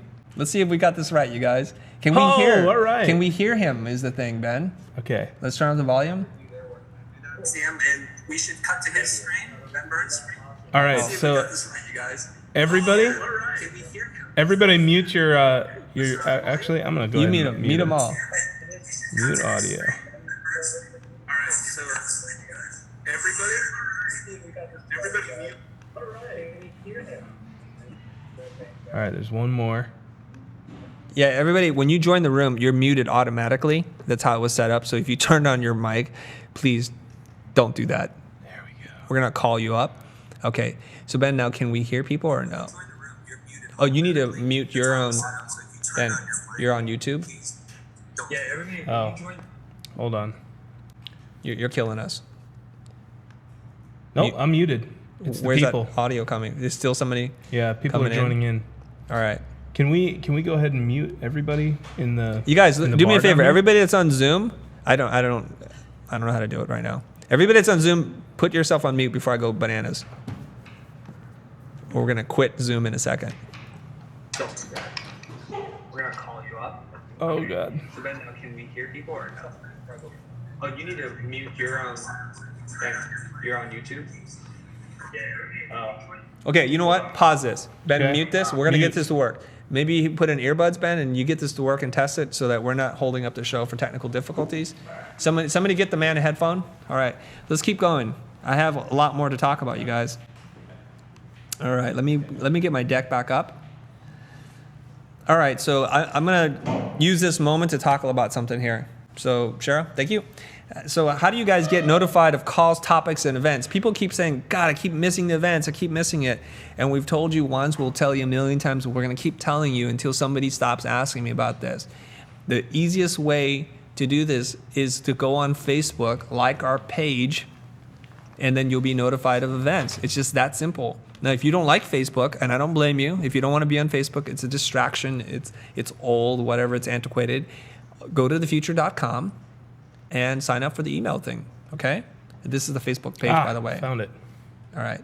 You found it? You Yes. muted them all? Does it work now? Well, you confirm when you're ready, okay? We're ready. So we're ready. Are we ready? We are ready. We're ready. All right. Let's take somebody and let's talk to them. All right, let me First of find all, it. when you guys get pulled into the room through Zoom, state your name, tell us where you're calling from, and just jump right into your question. Let's do this. Okay? Okay. Okay, here we go. Who's coming up? Let's go. Are you ready? Yunji. Yunji. Am I saying your name right? Now we can't. Oh, you God, now we can't hear you. You unmute her. It's on the bottom left. Bottom left right there. You have to unmute her. Did it work? Hold on. Give us 1 second. Now we have to find you. Oh, okay. And all the people. I thought we were ready. We were Ben, ready, we're not ready. ready. This is fake ready. Come on. You should talk to her. Make sure it's working, and then dial me in. Okay. All right. I'm gonna go back onto YouTube and answer some of your questions, you guys. What just happened there? Earbuds. You threw them away. I got them. All right. I'm gonna go on YouTube right now and look at some of the questions here. Okay. Disclaimers all over the place. This is our first time doing this. Look at this. This is hilarious. Then you work on that graphic. We're sure that she's not muted on her end, right? Yunji, can you hear me? Okay, so while Ben's doing that, graphic said, I got in the room, I was scared, and then I left. Oh, this is hilarious. Okay. All right. Make sure your YouTube is muted. And then I'm going to unmute you. She must. There we go. Hey! Woo! Ben, high five, dude. High five. We're technologists here at the Future. We believe in antiquated things. All right, so I can see you and the internets can see you. This is awesome. Maybe we go to the wide, if that's possible. Not yet. Okay, that's cool. Well, Cheryl's working on that. All right. Okay, say your name and tell us where you're from. Is it me? Yes, Yeah, you. You. Oh, okay. Oh my god. No, because I hear like Chris on the other end, and I hear Ben Burns, and I hear like all these million voices. I'm Yunji. I'm from Korea, but now living in Turkey. Okay. Wow. I've been tuning into Chris's YouTube channel and have been learning a lot. I'm a self-taught designer. Right on. And yeah. Oh my god. I can't believe I'm talking to you. You're one of Ben's people. You're like a self-taught designer. right. Welcome. All right. So you have a question, or you just want to say hi to us? Well, actually, I was hoping to critique my logo, but I mean, yes, whenever like I design a logo and I look back, I exactly followed what Chris was saying today. Like, I see that I have improved because I see where I've made mistake. I thought I had made an awesome logo then, but then when I look at it now, it's like, oh my god, it's so horrible. So I think, like, yes, there is room for me to improve. Yeah. But I would love to take the opportunity to get a critique from you, so that Okay, show us your I'll logo. be brave and you can like throw stones at me. I don't throw stones. I throw words that feel like stones. But Oh, you're there. Okay. Yeah. I was like, I see so many faces. I don't know which one I was talking about. okay, so send us a link to your work. Okay. You can type it in the chat there. Type it in the chat. Okay. While Yoonji is doing that, we're gonna Ben. You need to select the next person. Who do you want to pick, and then get them ready. Okay.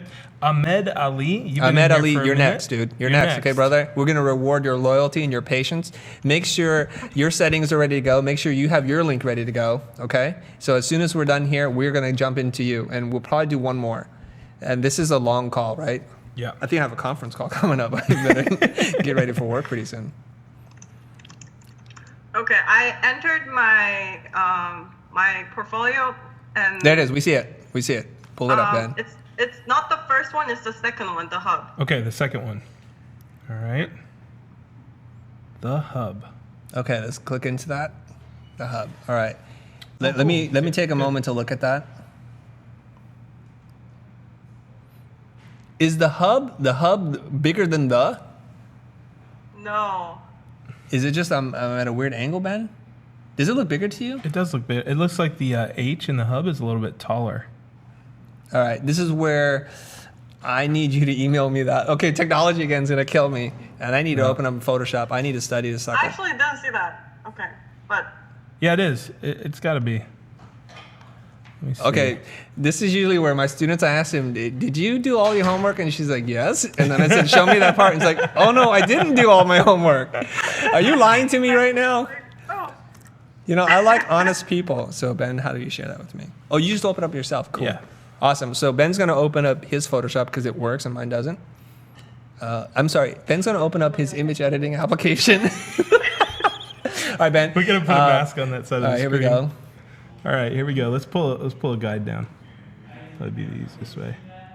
Oh my God! Zoom in on that, Ben. Zoom in. Lies. Okay, hit tab and hide all that junk. Just hit tab. There it goes. Drop X height, a baseline. Drop all that stuff in. On X side on what? On the. Remember what you just learned? Overshoot. Yeah. That's we'll not put the it X height. Maybe like right All there. right, put on the oh baseline. my god, it's so big. Oh my God, this is amateur hour. These self-taught designers. Okay, how much did you get paid for this logo? No, this was pro bono. So Pro I bono. did it Okay, for so free. the client got what they paid for. No, I'm just kidding. All right, come on, girl. I just asked you. Okay, this is what we're talking about right now. Everybody, pay attention to this because somebody's gonna get a lashing right now. When I say like from 3.5 feet away at an angle, keystone, I can see that it's bigger and it feels funny. There's no reason for it to be bigger. There really isn't. I didn't meant to make it bigger. I don't know why. I don't know. It's a lot bigger. It's obvious. It's obvious. Yeah, it's obvious now for some reason. When you're on the internet and everybody's watching, it's obvious. Come on, girl. Exactly. All right. There's really no reason to make it bigger. So the first thing we're going to do, if we're going to do logo 411 or 911, the first thing we're going to do is we're going to scale that down. Okay. Luckily for you, the and hub are kind of nice letter forms that work well together already. But if they don't, you need to make that so that the lockup of these letters are nice. Okay. Before you let go, Ben, I would suggest bringing hub in closer to the. Oh, no, you were good. Undo that. Hang on. Let me get this. Okay, you want to fix that. Okay, Ben's changing his background color to white so that it doesn't bother the internet. The internet, they just want to jump on you for everything. So bring it in. Yeah, bring it in. Okay, get spacing to be optically, I'm gonna start cutting into the E. it's a little okay. bit.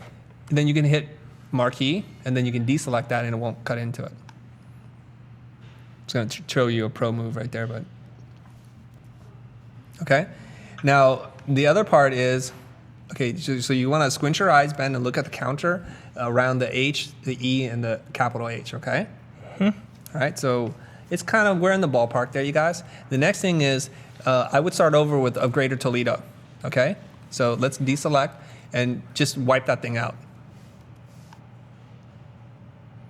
Okay, and then yeah, background. No, okay.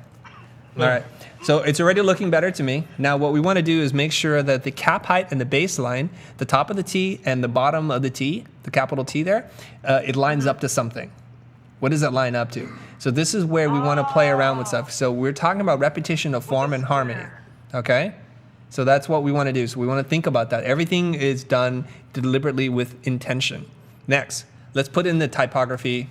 You saying increase this size to like the No, square you're there? not going to be able to. It's going to make. Oh, let's try it. It might look try it. horrendous because it might be just too big. Okay, is it on? It's going to make this really, really big. Okay, let's just pretend like it's on. And then bump it down. Perfect. Okay, let's do that and inch it. Hit shift to the left.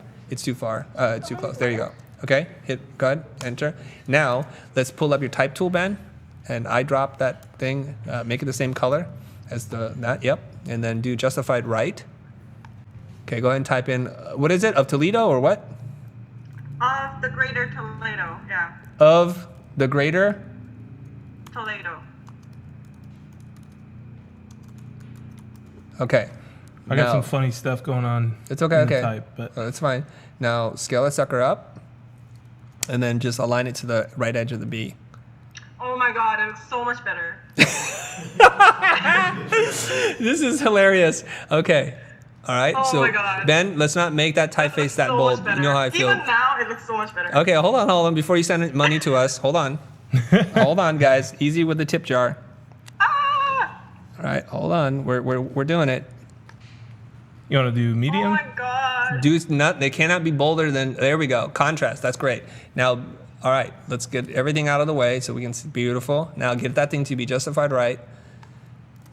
It's to so the B. much nicer. Oh my god, it's so nice.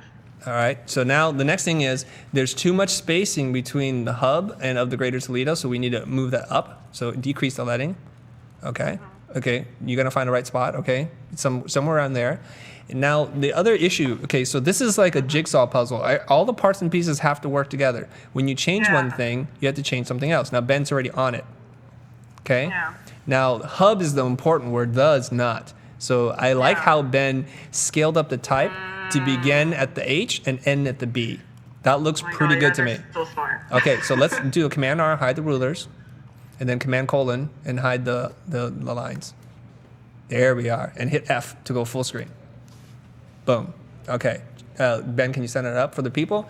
All right, internet, let's look at this. Let's critique this together. All right. So the mark itself is kind of nice. It looks like a flower or something. All right. Yeah. And yeah, it's an organization for women empowerment, so it was like bold and also some feminine in it. great. And it's a simple form. You're using circles and squares. It's nice and bold. I can see this being a pattern that you can use on ceramics and T-shirts. And when I'm designing a logo, or my team's designing a logo, I should say, I look for how many different ways it can be extended into patterns and other kinds of things. And I think this is quite nice. Okay, you use a classic typeface. This looks like Futura to me, or something like it. It's not Futura. What is it? It was something closest to Futura. Yeah, so this is where I'm going to spank you guys. Just use Futura. Don't use something close to it, all right? And then you're there. Maybe it is Futura. It looks quite like it, so I don't know, all right? It's very close. But we should also, the test I always ask people is, what font did you use? And if you can't name it, you probably shouldn't be using it. Okay? Harsh. That's just me. It's not, yeah, that's not harsh, man. That's just, if you don't know what you're using, it's like you're a mechanic, but you can't tell me the brand name of the spark plugs you put in. It's like, we're done. I mean, Futura, I tried to download it online, and this was the closest Futura, but it's not the Futura that you guys use. Right. What you do, you need to buy the typeface from a reputable foundry, somebody who spends a lot of time drawing these things and getting all the proportions right, and the kerning pair is perfect, so that you have a very functional typeface. Okay. I believe Adobe with the Creative Cloud allows you to have fonts as well. Oh. Yeah. All right, anyways, let's keep the show going. Hey guys, what does YouTube say about this? They're liking it.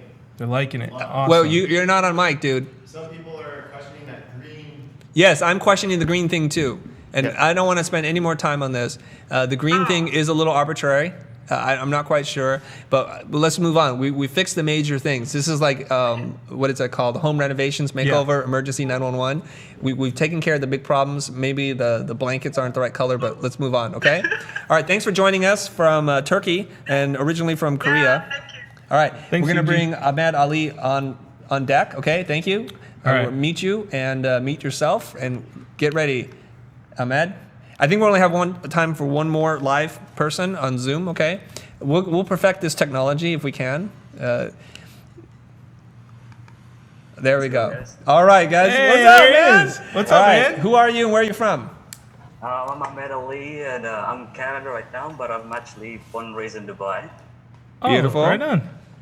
We got everybody's from somewhere else. That's yeah, cool. that is really cool. And it's been so good so far, right? And just sent you the link. Okay. It's basically, I'm trying to start my own design branding studio. I originally do production myself, right? And this is kind of the last thing I'm trying to combine. Got me downloading files. And All right. Take Teddy. Let's keep on. the thing, I was thinking like, should I just start? I started designing this myself first, right? So see if we can pull this into Check it out. Illustrator. Yeah, give us 1 second. We're going to pull it into Adobe Illustrator and open up your PDF. Do it in Photoshop There's in the 2 meantime. pages. Okay. Well, we're going to focus on one. So we're just going to open up page 1, all right? We're going to work with this. Okay. I Go to the already can second tell one. something's going on. All right. So Ben Burns, you know, people get upset at us because like, what's the context of the logo? We need to know all this stuff. For the sake of time, we can't get into all the context. We're Right. mostly going to be talking about this on a purely formal level. Right. Like we're going to be discussing the forms. We're not talking about was this right for the client, the user experience and brand voice and tone. That stuff is very, very important. I'm not trying to diminish it, but just for the sake of time, we can't do that. Okay? Right. So let's go, Ben. Let's open up. You have too many things open, yeah? Yeah. It's warning you. That's okay. We can just go with this one. Okay, let's do this. Let's put a white background on this because the checkerboard thing is throwing me off. So Ben's gonna put a solid color background on there. You said white? Yeah, white would be great. Then beautiful. Take Teddy. Let's go full screen on that, Cheryl. Take Teddy so everybody can see it. What we're gonna do is take a moment and everybody, we're gonna use our newly found superpowers, our ability to see.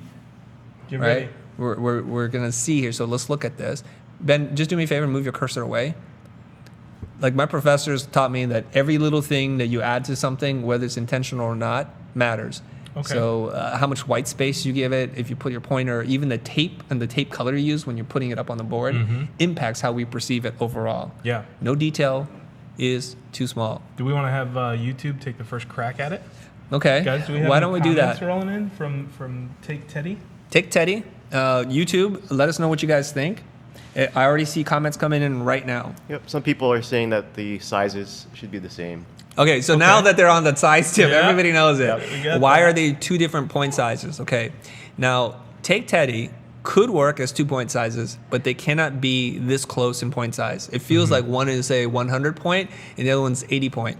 If Like you guys haven't 102. done so already, I put out the typography manual to help those of you guys that are self-taught to go ahead and use some of the basic rules. And I don't mean the rules like set in stone rules, but just guidelines for you guys to use.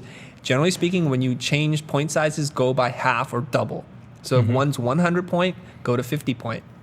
Okay? You can also use the golden People ratio are also there too. commenting on the kerning. Okay. Okay, so they're talking about the kerning. So Yep. Take looks okay. Teddy looks a little bit problematic, right? So what we're talking about in terms of kerning is the negative space between letter forms, and you just look at 3 letters at a time. So the way you do this is you look at the first 3 letters, T, A, and K, and you block everything else out. So if you guys hold your hand up to the screen, block it out, and look at the T, the A, and the K, and use one eye, okay? So now I'm blocking it out. For the most part, it looks okay to me. I mean, maybe you could open up the spacing between the A and K slightly, like a hair, and open that up a little bit, okay? We don't need to do that, Ben. It's okay. Yeah. We're splitting hairs now. Now I'm going to look at the next 3 letters, the A, the K, and the E, and I'm going to look at the negative space in between there. And generally speaking, I'm looking at the volume of white, okay? What's up, dude? Some guy made a funny This is a joke funny about joke. the logo that's kind of... Inappropriate? Yeah, it's a Okay, then don't. You guys continue. You guys continue. Okay. Something that helps me when I'm looking at kerning is flipping it upside down, because mic then on? your eyes they don't recognize the letter forms as letters, and you can actually see the spaces a little bit better. So sometimes this helps if you're really stuck. Okay. That's what, actually, that's one of Nils' tip. Oh, to learn really? to draw letter forms upside down. Oh, You really use a different part of your brain and it throws you off. Just that one thing. It's kind of funny how these like little tricks do work. Okay. Anyways, okay, so let's talk about this. Take Teddy. Now, is take more important than Teddy? Or is Teddy more important than take? Ahmed? Pretty much just, it used to be 3 words. It was like take care of Teddy. But Oh my God? Then where's right, care? So kind of like take Teddy seems to be much more precise, but I don't know. Like, Okay. Oh, so, okay, I get it, I get it. Before I bring somebody in, it's professional, right? So Yeah. that is the test, right? Well, okay. The first thing is, do you know what typeface this is? This is Fat Frank Heavy. Who? what is it? Fat Frank Heavy. Fat Frank Heavy. Where'd That's one of where'd the you find that classics. one? Isn't that one of the classics, Ben? It's from the Creative Cloud, actually, from the Type Kit. I believe. All right, all right. So here's where we're going to go back to that slide eventually, and you're going to look at the typefaces I tell you guys to use. Now, what kind of design education do you have? I've been teaching myself like design for the past 3 years, but I'm originally a communication student, and but my solid background is I'm a director of photography, right? So like video is my forte, so kind of like I see. interest in fonts and stuff, but Yes. that was Gotcha. something that I kind of got attracted into to my brand, but I don't know. Like, as soon as I tried a lot of choices, and even the ones you guys mentioned, it doesn't seem to click. But you know, this and Proxima Nova seems to balance a lot well with these two, with my logo, with the watermark at least. Okay, so here's where I'm going to come in and tell you this, okay? Is a lot of people look at that font list and say, oh, I don't like that. I don't want to did. use that. Yeah. Or I'm going to try it. Well, Ben, why don't you articulate for people, I did. I was like, man, I got 5,000 fonts. What are you talking about? why do I need only 26? That's super And, restrictive. and how many of them do you know well? Oh man, Like the not nuances. many. And Probably do you know the Futura. history of them? Do you know why they were designed? See? I work with 3 fonts actually. It's just like is it Proxima Nova and the Century Gothic, and I try to see whatever like work with those first, and then Yeah. like I never like it's like going around checking out a lot of fonts was not something I did a lot. Okay, well, I'm going to give you guys a glimpse into the design world in terms of design art education. When I took a typography class, learning how to lay out type, one of the assignments was everybody had to pick one font from a pre-selected list. Where do you think I got these lists from? Okay, and then you had to make a poster celebrating the letterforms. Okay, that means you had to understand who designed it, why it was designed, what context it was designed in, what makes it unique, and so you start to learn that there's certain characters that are very like unique to the typeface itself, and you learn why it was designed and the rules behind it. So Futura is a font that was designed basically based around geometry, circles, squares, and triangles. So it has a very kind of geometric feel to it. Okay, so now that you know that and you design a poster with using that typeface, and then somebody walks into the room and uses Futura Condensed. And to me, I'm like, what are you doing? Why do you design Futura Condensed? And why are you even using that? Because that destroys the harmony and the beauty of the typeface itself. Gotcha. So that's why if you show me a design with Futura Condensed, I'm done with you. I'm just done. Okay? You're dead to me. You're dead to me. It's like for some people, Comic Sans is that. For me, and like we're getting into levels of minutia. I don't like Futura Condensed at all, and it's used a lot in advertising. So if I like a condensed typeface, I'm going to use like Trade Gothic. Okay. Trade Gothic bold condensed number 20 is beautiful. It's good proportion. It's drawn to be condensed, so it's beautiful. Pick a better typeface is number one. Pick when you're starting out, you guys. You can fight me on this, or you can go your own way. And when things don't work out your way, come back. Okay? If it's working for you, don't listen to me. Totally ignore the bald Asian guy. It doesn't matter. Okay? And people who know how to design really well can use any font. Like Ed Fella. This is an alternative to a type like to a font to take. I didn't hear your question. I think he's asking what alternative would you suggest for this? Well, I would start with a beautiful sans serif typeface. We're going to fix your logo in a second. Okay? Let's do it, Ben. Okay. Ben Burns is going to be piloting. I'm going to be talking through this thing. Let's create another layer. All right, let me see if it opens. Cancel all here. this nonsense. Okay. We don't need that anymore. All okay. right. Let's create another layer on top. Just create a white field. Okay. Just block this thing out. Let's start over. Let's use, set it to like black or something. If you hit D for default, that'll be your colors.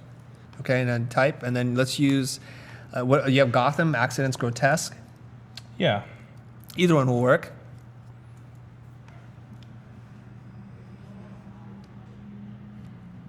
Okay. The Cure is a troll. Pedro. There's some funny comments going on in the on YouTube right now. Anything from Facebook? Anybody monitoring Facebook? What's going on with Facebook? We have 3 dudes over there. Are all 3 people working? Yeah, they had similar questions. Similar questions. Give me a question. And make sure you speak into the mic, please. Okay. Let's see.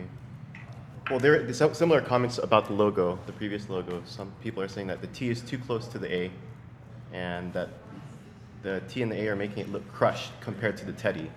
That's a good typeface. Okay, so they're giving us critique, right? Yeah. Okay. All right, here we are. So it's We have take care of Teddy. Okay, so I'm gonna say leave Teddy alone. Okay. And take care of, write that sucker out. Like, how are we gonna do that? And remember, we're trying to get into a box here. Okay, so let's try and scale that thing down.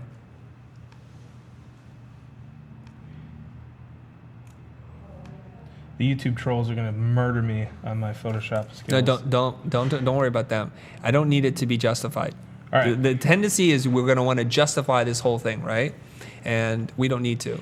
So what we need to do is take care of Teddy. Now, the other thing that I said before was we need to close. Guys, can you guys just do take Teddy? Just take off care. Just, if that's okay with you guys. Well, you just changed the Just take name, Teddy. didn't you? Well, you But all right. submitted Take Teddy. Go ahead and take it. Okay. Delete it. Go We're ahead. not going to show care. We're just going to take Teddy.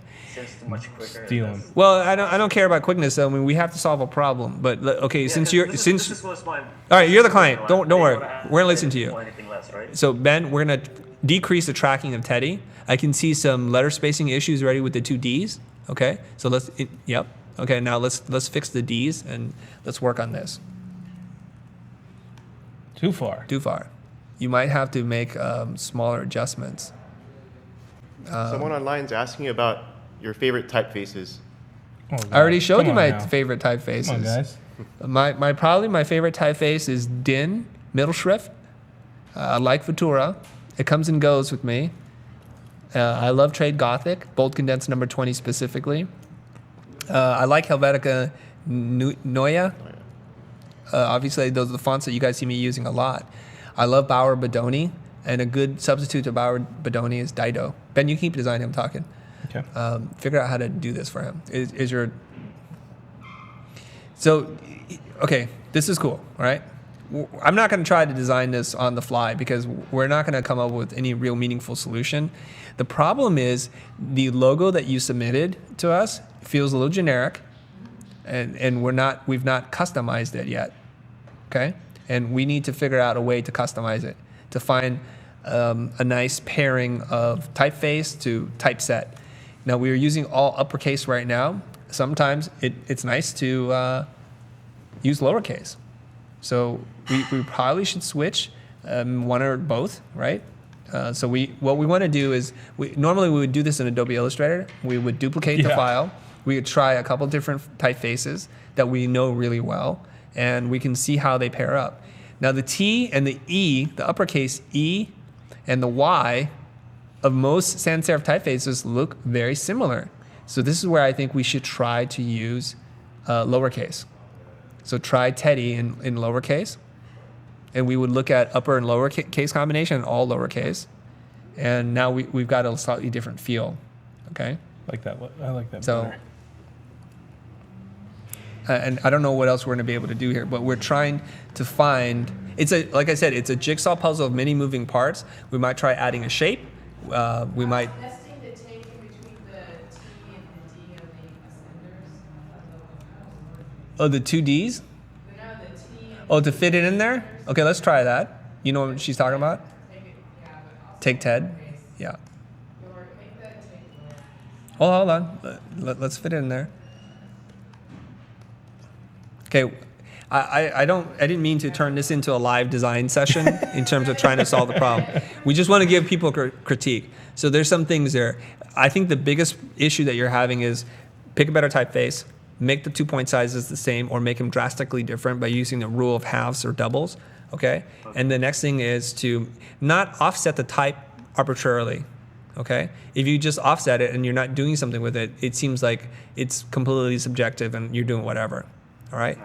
All right. And I think you need to try to find some kind of unique combination to make the mark memorable. Mm-hmm. And that's the key. All right. All right. All right, man. Ahmed, thanks for calling in. Thanks for hanging in the room. And Always a pleasure. all right. Always going to be joining in, right? Yeah. All right, man. See you, man. Well, take care. And we're going to finish off this show. We need to finish off. We're like 2 hours into it now. Okay. I think Will I Patterson got important stuff, but is go ahead. in the thing here in Zoom. Okay, so you queue up Will and mute everybody else, and there's a moment here Oh, he where just left. we're coming. Okay, never mind. Bummer. All right. All right, let's go back to the deck, please. All right, I want to share some resources with you guys, okay? I hope you guys have enjoyed the conversation thus far and learned a couple things. If anything, just keep thinking about how to see. We need to be more observant. We need to pay attention to all the little details, and we need to do our homework. So here's some resources for you. Go to your Instagram and follow Logo Inspirations. Jonathan Rudolph is doing a great job of curating lots of logos, and he's doing more than just that. So this is me just pulling down a bunch of logos. So when you look at things long enough and you study them, you're going to start to see patterns. Okay, here's a really quick tip for you: take 3 or 4 of your favorite logos, put a piece of tracing paper over it. And I say tracing paper very deliberately. I want you to use a lead pencil and just draw it. I don't want you to draw it like by tracing the outline of it. I want you to fill it in with a shape. And we're going to cut back to, let's see here. I have some tracing paper. Let's go to the overhead, Cheryl. All right. So when I'm talking about drawing, let's just say there's a logo. And I don't want you to sit there and draw the logo like this, because your hand is going to learn. Oh, I'm sorry. Thank you. Thanks, Cheryl. All right. Cheryl just reminded me to change my mic. I don't want you to draw an outline like this, because you're going to start to look at things as lines and not shapes. Instead, this is what we would do. We would draw a cap height and a baseline, and then I'm going to just start shading it in.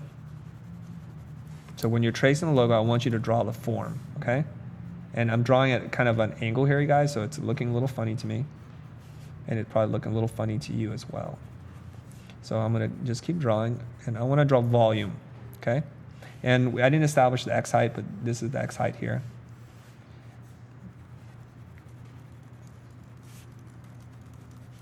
So this is how we learn to draw. And our hand's going to learn. It's going to remember things, even though your brain might not recognize it at the beginning.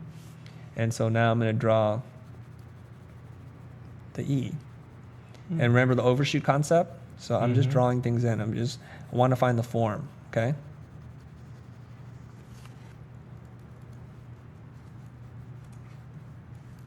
I forgot to bring an eraser. And then there's a crossbar here, I think. And remember the overshoot concept? I got to go a little bit above and a little bit below so that it feels right. So I want to build it up slowly over time. I am no Nils Lindstrom in terms of chisel point, and he could just do this in one stroke. But he's a master and I'm not. So I don't know how this terminates here. And my eraser is in here somewhere. Let me grab my eraser. And you guys didn't tune in to watch me kind of fumble my way through this. And I have no eraser. Beautiful. Okay. So this is what I want you to do. I want you to go and take a few logos that you love and start to build up over them with tracing paper. And you're going to give yourself a masterclass in letterform design. And you're going to start to notice, like, oh, wow, they made this decision. They didn't cut that off there, and they did this. And if you can't figure it out already, I'm trying to sketch out the FedEx logo. And you're going to learn about weights, like rhythm, proportion, those kinds of things. And let's see what kind of pen this is. And then you can go in and do the outline. Believe it or not, one of the instructors who unfortunately passed away, her name is Leah Hoffmetz, and she taught one of the lettering classes. She made her students ink everything with a brush and a ruling pen. Oh, wow. And you had to do it by hand. So all the curves you draw were done by hand. And they had to be perfect. So what you would do is you would draw the letter form. Let me get my pencil back here. You would draw the letter form like this big. Oh, man. Yeah, and so what you would do is you would take a piece of tissue, like here, I'm gonna show you guys a little tip, a little pro tip here. You would take a piece of paper or tissue and you'd mark this out, and then you would know that that's your unit of measure. So when you draw another vertical part, you would just make 2 little hashtags, 2 little hash marks there, not hashtag, I'm thinking like internet, and then you would draw that way, okay? So they would draw the letter form this big. We also know that horizontal strokes are not the same distance. Like this is 1 unit, let's call that X, and this is X and is smaller than X. So X is greater than. this. Okay, so this is smaller. Okay, if they're the same, the horizontal stroke feels too thick to us. Okay, so they would sit there and they would paint and do this over and over again, refine, and then they would take the white gouache or whatever, and then they would fix parts, and they would just keep working, and then they became masters at doing what they do. All right, I'm gonna show you guys one more video. This is a video from, let's see, I think it's gonna start playing, right? No, I have to click it. I think the volume is kind of low on it, so it should be all right. Full screen, please. Okay, this is from Jonathan Rudolph, Logo Inspirations. The reason why I'm turning you on to him. He also has a YouTube channel where he draws in Illustrator. He's doing very basic things. And I don't know why, but this stuff is super soothing to me, to watch people who just craft things. You'll see here he's drawing on a graph or grid. He doesn't talk through his videos like I am talking through it now. Could you guys hear me or no? You can, okay. Volume okay? It's very quiet, right? So see how he's like drawing on a grid, he's using squares and circles, very primitive things. And oh, Will Patterson, you're on. Okay, great. We're gonna have you on in a second, Will. But it's the big announcement. So here he is, he's drawing, and I think he's doing this in real time. It looks like it's in real time. This is super zen to watch. I mean, it's just like, watch his tricks, watch his tricks. So you notice there when he's clicking, it's hitting a grid point. I can't. I mean, if I do, I have to break it. Is it too loud? Fine. Watch what he's doing.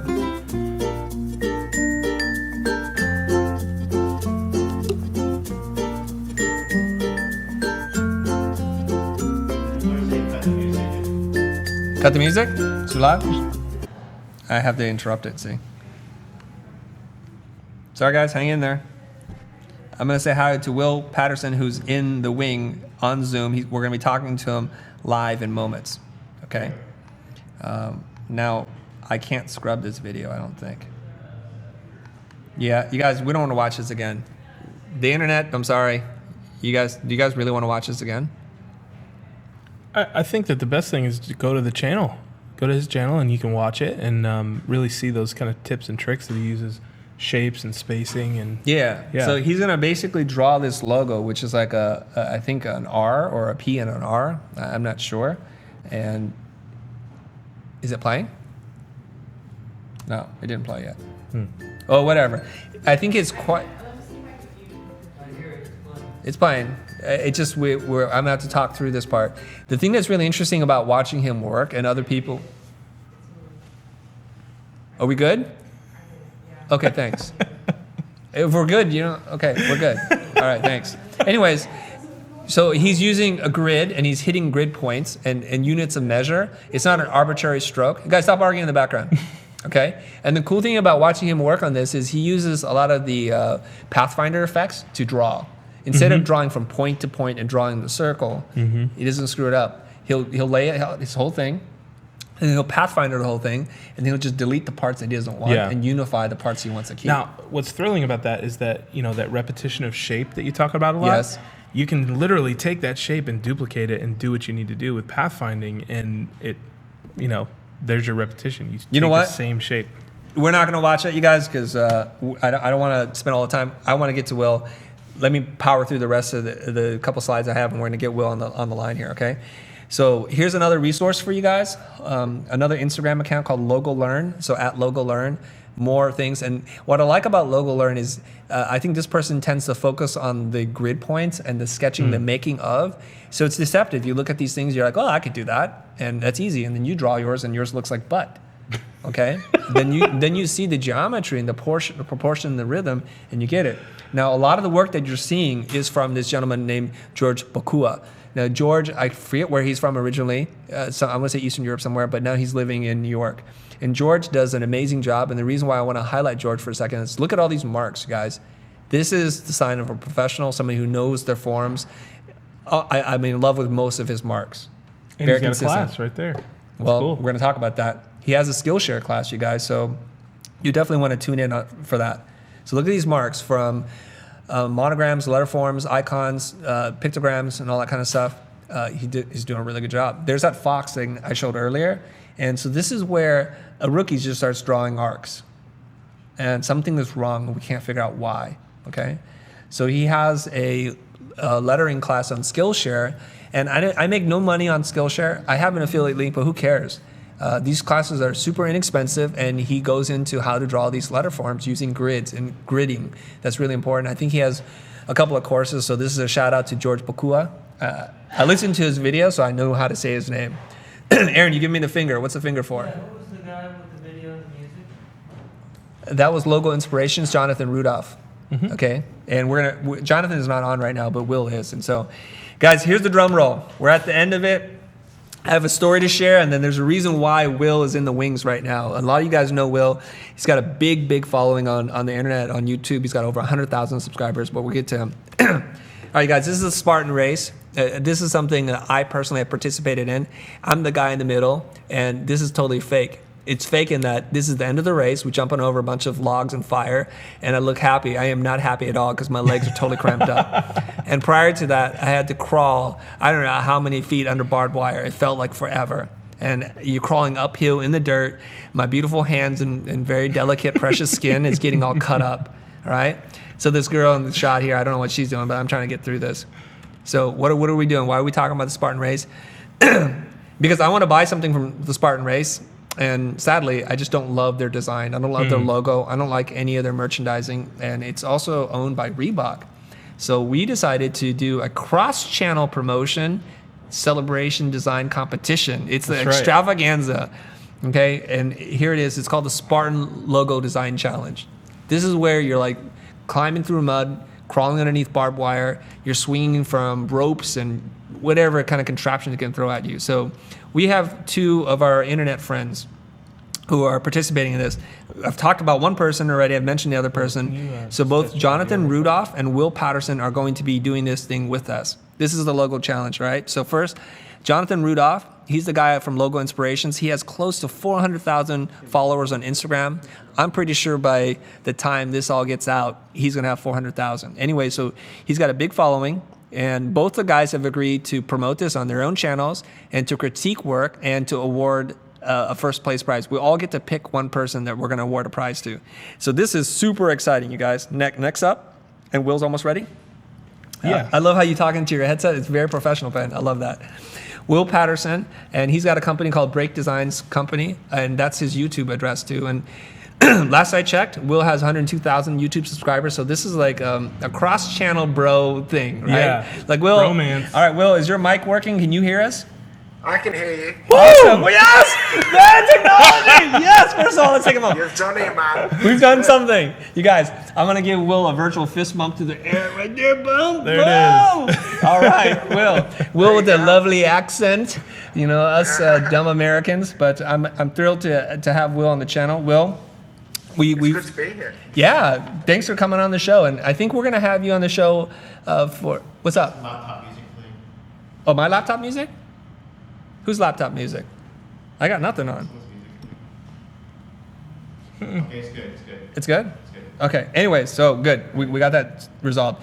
Now, Will, from what I've been able to see, and he's got a big following, he does a lot of hand lettering, custom logo type branding work, right? And he's doing the good job of showing you guys process, and he's very prolific. He's got a lot of videos out there, and he's one of our internet friends, and we love doing this. So we thought, let's do something together.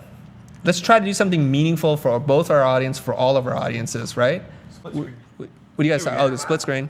Yeah? So Will's decided to participate, and so we're going to give you guys the details in a little bit. But Will, what do you look for in when you're designing a logo? Mainly functionality, especially with clients who, I work mainly with kind of corporate clients, and I know my Instagram doesn't suggest that because I prefer doing hand lettering by myself, but mainly functionality and balance. So something that could be used across all media platforms, from print, social media, to wearables and stuff like that. Beautiful. Now, a lot of the work that I've seen on your site and the things that you feature on your channel are custom lettering. Mm-hmm. So this one, we're opening it up because we're encouraging people to come up with any kind of design, a mix of a symbol and a word mark or both, whatever they want to do to have fun. Mm-hmm. Do you have, how do you feel about the challenge for you personally? Because we like to see you design one. we want Jonathan Rudolph to design one, and we, meaning our team here, not me personally, somebody here will design one as well, and we'll all compare and talk about our process. So do you have an idea as to where you're going to go with this? I have a feeling that it will, I guess it will be kind of hand-drawn, but it might not just be type. So like it's going to, I normally stick with type when I go to hand-drawn. Right. But I think this time we'll be going around it in a different way through icon or something of that matter. It depends on the process of like, you know, me doing my mood boarding and stuff like that. The ideas sort of come out of it through the mood boarding. Beautiful. So it really just depends, yeah. Beautiful. All right. I think he's lying. I think he's got like all these cards up his sleeve. He's already got all the sketches done. So, Will, you're going to want to make sure to document your process and don't share with anybody yet, because we don't want anybody peeping in on how you're approaching it, and we're all going to compare it together. So part of the details of the competition or the contest we'll talk about in a little bit. I don't even remember all the details because we came up with this quite some time ago, and we're just sharing it right now. But it'll be lovely to see your approach, kind of devoid of any influence from designers. And then we're going to ask everybody to post it, share it on Instagram, to mention all of us, so that each one of us, Will Patterson, myself, and Jonathan Rudolph, we're going to pick one winner, and we got some prizes. So let's cut back to the slide. Excuse me. Losing my voice. It's probably time. Somebody's telling me my throat is dying, so it's time to get off the air. Anyways, we'll include a link. There is a link. Cheryl, I emailed it. It's on Slack. It's on Trello. The link is to the creative brief, which has all the rules in it. There's the creative brief. You guys can see the creative brief. And then we also have a mock-up template. So every submission needs to go on this T-shirt. Cheryl, do you have a picture of that one too? No, maybe this is me. Okay, Cheryl doesn't control my deck. We just want everybody's presentation to be the same. Exactly the same, you guys, because we want to blanket the internet with the uniformity of the presentation, but not the work. Right. So you can choose to do it all with as a word mark. You can do a symbol and really minimize the typography. You can do a combination of both. I want you guys to go to town, show us your creativity, and we're going to get to see Will do something he normally doesn't do, and I think that's wonderful. And Jonathan Rudolph, who normally is a curator, person who picks logos to showcase, we're going to get to see him work too, and this is going to be really interesting. Yeah. And let's talk a little bit about the prize. The prize. Okay, what are we going to give away? Here's our thought. This is just from us, and Will and Jonathan could pick something else, or they can do similar things. For the commitment we're making on our channel, The Future, is that we're going to curate a selection of the best submissions, and we're going to have a photo book printed. Yeah. Like the ones that you can order from Apple, like Blurb or something like that. So it's going to be a curated thing with the winner on the cover or on the back or something like that. Featured, Yes, and then if you want us to, we'll sign it as well. And then we'll send that to you. How's that? It's a great idea, that. Yeah, right? we wanted to give something that like means something. You know, having your work printed is just an amazing feeling. Well, you have a tangible like coffee table book that you can show people and like, dude, this is what I got, and I won. I was picked by one of the three guys in this field, and each one of us can pick something different, and we can talk about that, and we'll figure out how to do a three-way video conference call for the final announcement. The judging. The judging. That's all I got for that part. Will, do you want to say anything, words of encouragement or any pearls of wisdom you want to drop on the people before we end the show? Yeah, sure. I guess just keep it balanced, keep it creative. Don't forget about forget about the context either of what you're making. The show. Guys, thanks for tuning in. Take care, man. All right. So that's my thank you card, and here's everybody that worked on it, and the audio is coming back on, and here we go.